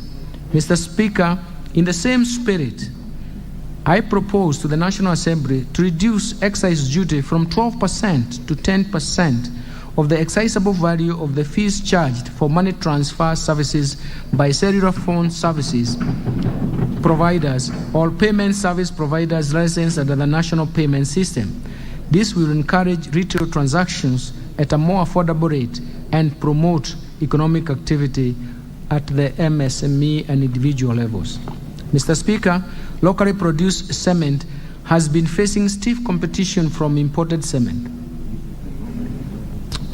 To protect from the unfair competition and promote this industry, I propose to the National Assembly to introduce an excise duty on imported cement at a rate of 10% of the excisable value, or Kenya shillings 1.50 cents per kilogram, whichever is higher.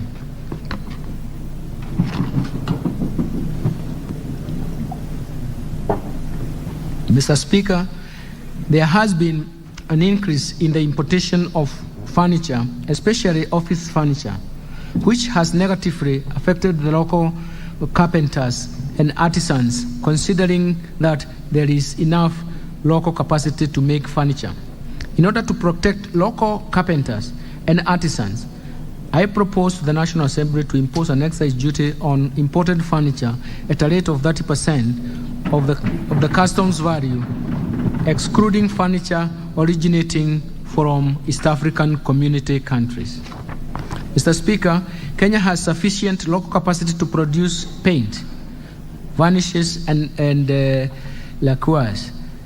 However, proliferation of cheap imports has reduced competitiveness of locally produced paints, varnishes, and even all the other products associated. To protect the local paint manufacturers, I propose to the National Assembly to introduce excise duty at the rate of 15% of the excisable value of imported paints, varnishes, and similar products. I now turn to amendments to the Income Tax Act. Mr. Speaker, let me highlight the proposed changes under the Income Tax Act. The current interest deduction restriction based on earnings before interest, taxes, depreciation, and amortization was introduced in 2021 to discourage tax planning. This restriction currently applies to both local and foreign financial institutions.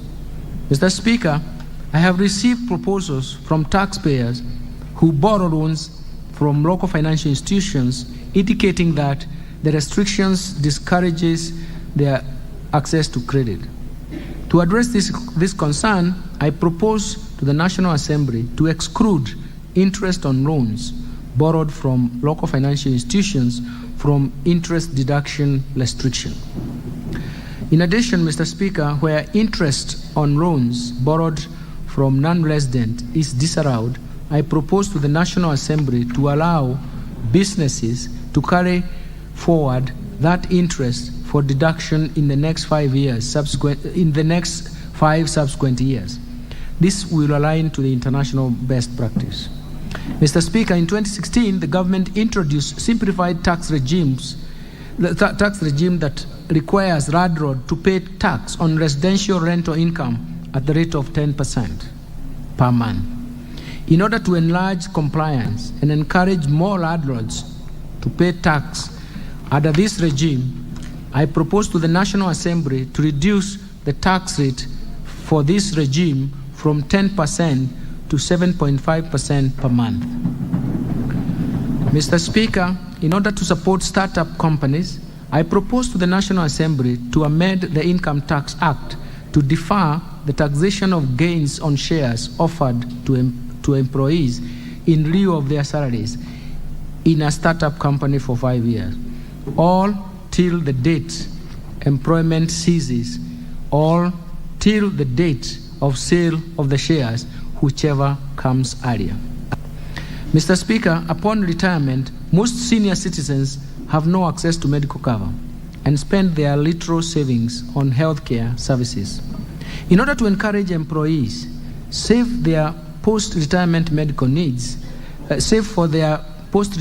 needs, I propose to the National Assembly to provide tax relief of 15% of the contributions to a post-retirement medical fund, or Kenya shillings 5,000 per month, whichever is lower. In addition, Mr. Speaker, I propose to the National Assembly to exempt from income tax the investment income earned by post-retirement medical fund. This will reduce the pressure on the government expenditure on the medical care and accord the retirees access to dignified health care.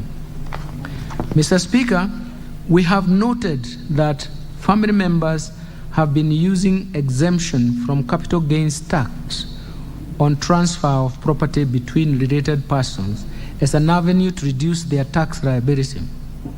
In order to remedy the situation, I propose to the National Assembly to change the base of capital gains tax from the sale of property to be the original cost before the transfer to the family member in instances where a property is transferred to a third party within a period of less than 5 years. Mr. Speaker, despite the advantages brought about by the digital platform, the transactions usually conducted under the platforms are not in the tax net.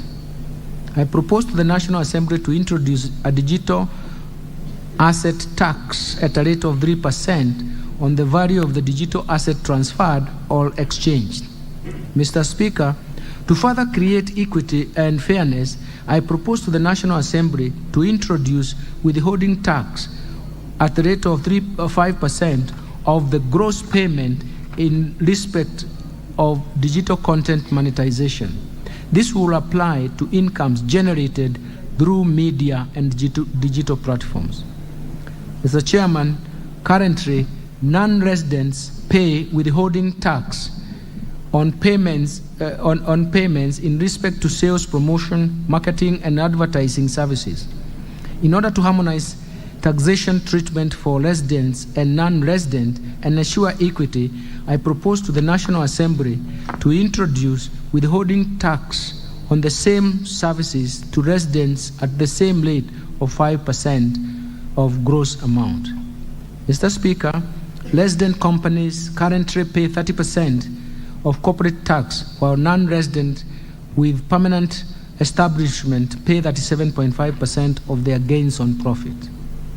This creates an impression that Kenya discriminates between residents and non-residents. In order to harmonize taxation treatment for residents and non-resident companies, I propose to the National Assembly to reduce the corporate tax rate for non-residents from 37.5% to 30%. Further, in order to ensure that there is level playing field, I propose to the National Assembly to introduce tax on repatriated profits at a rate of 15%, which is equal to the rate charged on dividends paid to non-residents. Mr. Speaker, businesses deduct diminution value of implements, utensils, or even similar articles used in the production process over a period of 3 years in determination of the taxable profit. But in order to increase working capital for the businesses, I propose to the National Assembly to amend the Income Tax Act to provide 100% investment deduction of the value of these items in the first year of use. Mr. Speaker, in 2020, the government implemented various measures to cushion businesses from adverse effects of the COVID-19 pandemic. This included providing tax incentives during the period.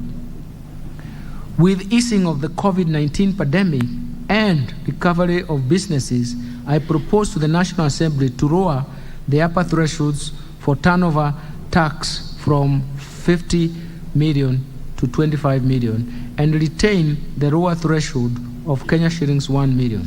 In addition, I propose to the National Assembly that the turnover tax rate for this sector to be at 3%.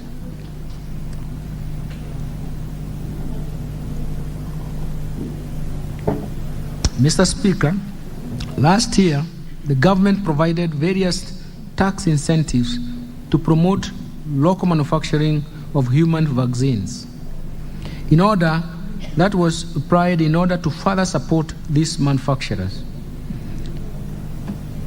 So in order to continue supporting these manufacturers, I propose to the National Assembly to exempt the manufacturers in this sector from withholding tax on interest and royalties paid to non-residents.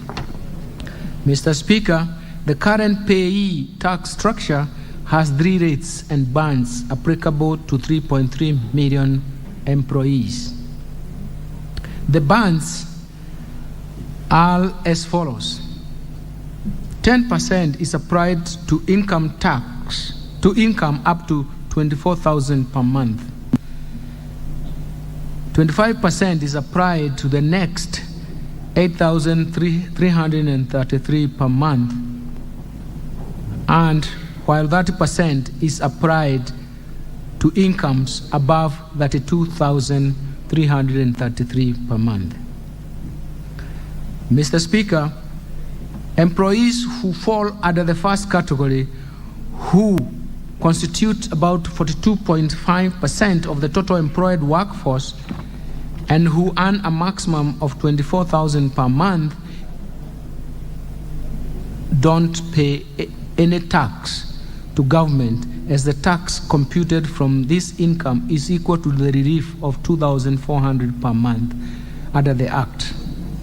The second category of employees, who constitute about 37.2% of the total working population and earn incomes between 24,000 per month to 32,333 per month, pay a tax rate of 25%.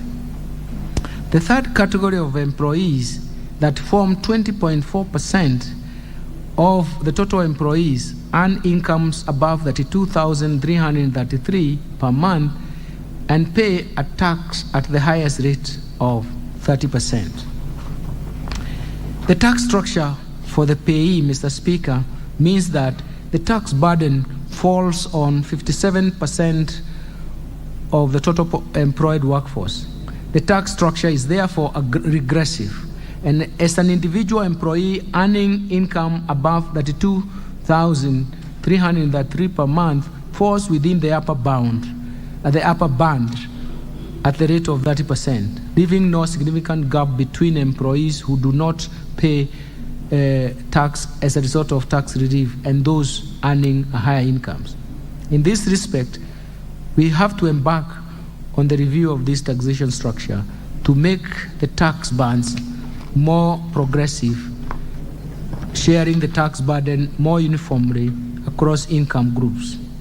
Mr. Speaker, at the start of this journey, I propose to the National Assembly to introduce 2 additional tax bands. A 4th band will be applicable to employees earning incomes between 500,000 per month to Kenya shillings 800,000 per month at the rate of 32.5%. And a 5th band that will be applicable to employees earning incomes above 800,000 per month at the rate of 35%. As a result of this change, the employees who will pay tax at 30% will be 19.5%, while those 2 new tax bands will affect 26.67% of employees. And the last band will constitute, let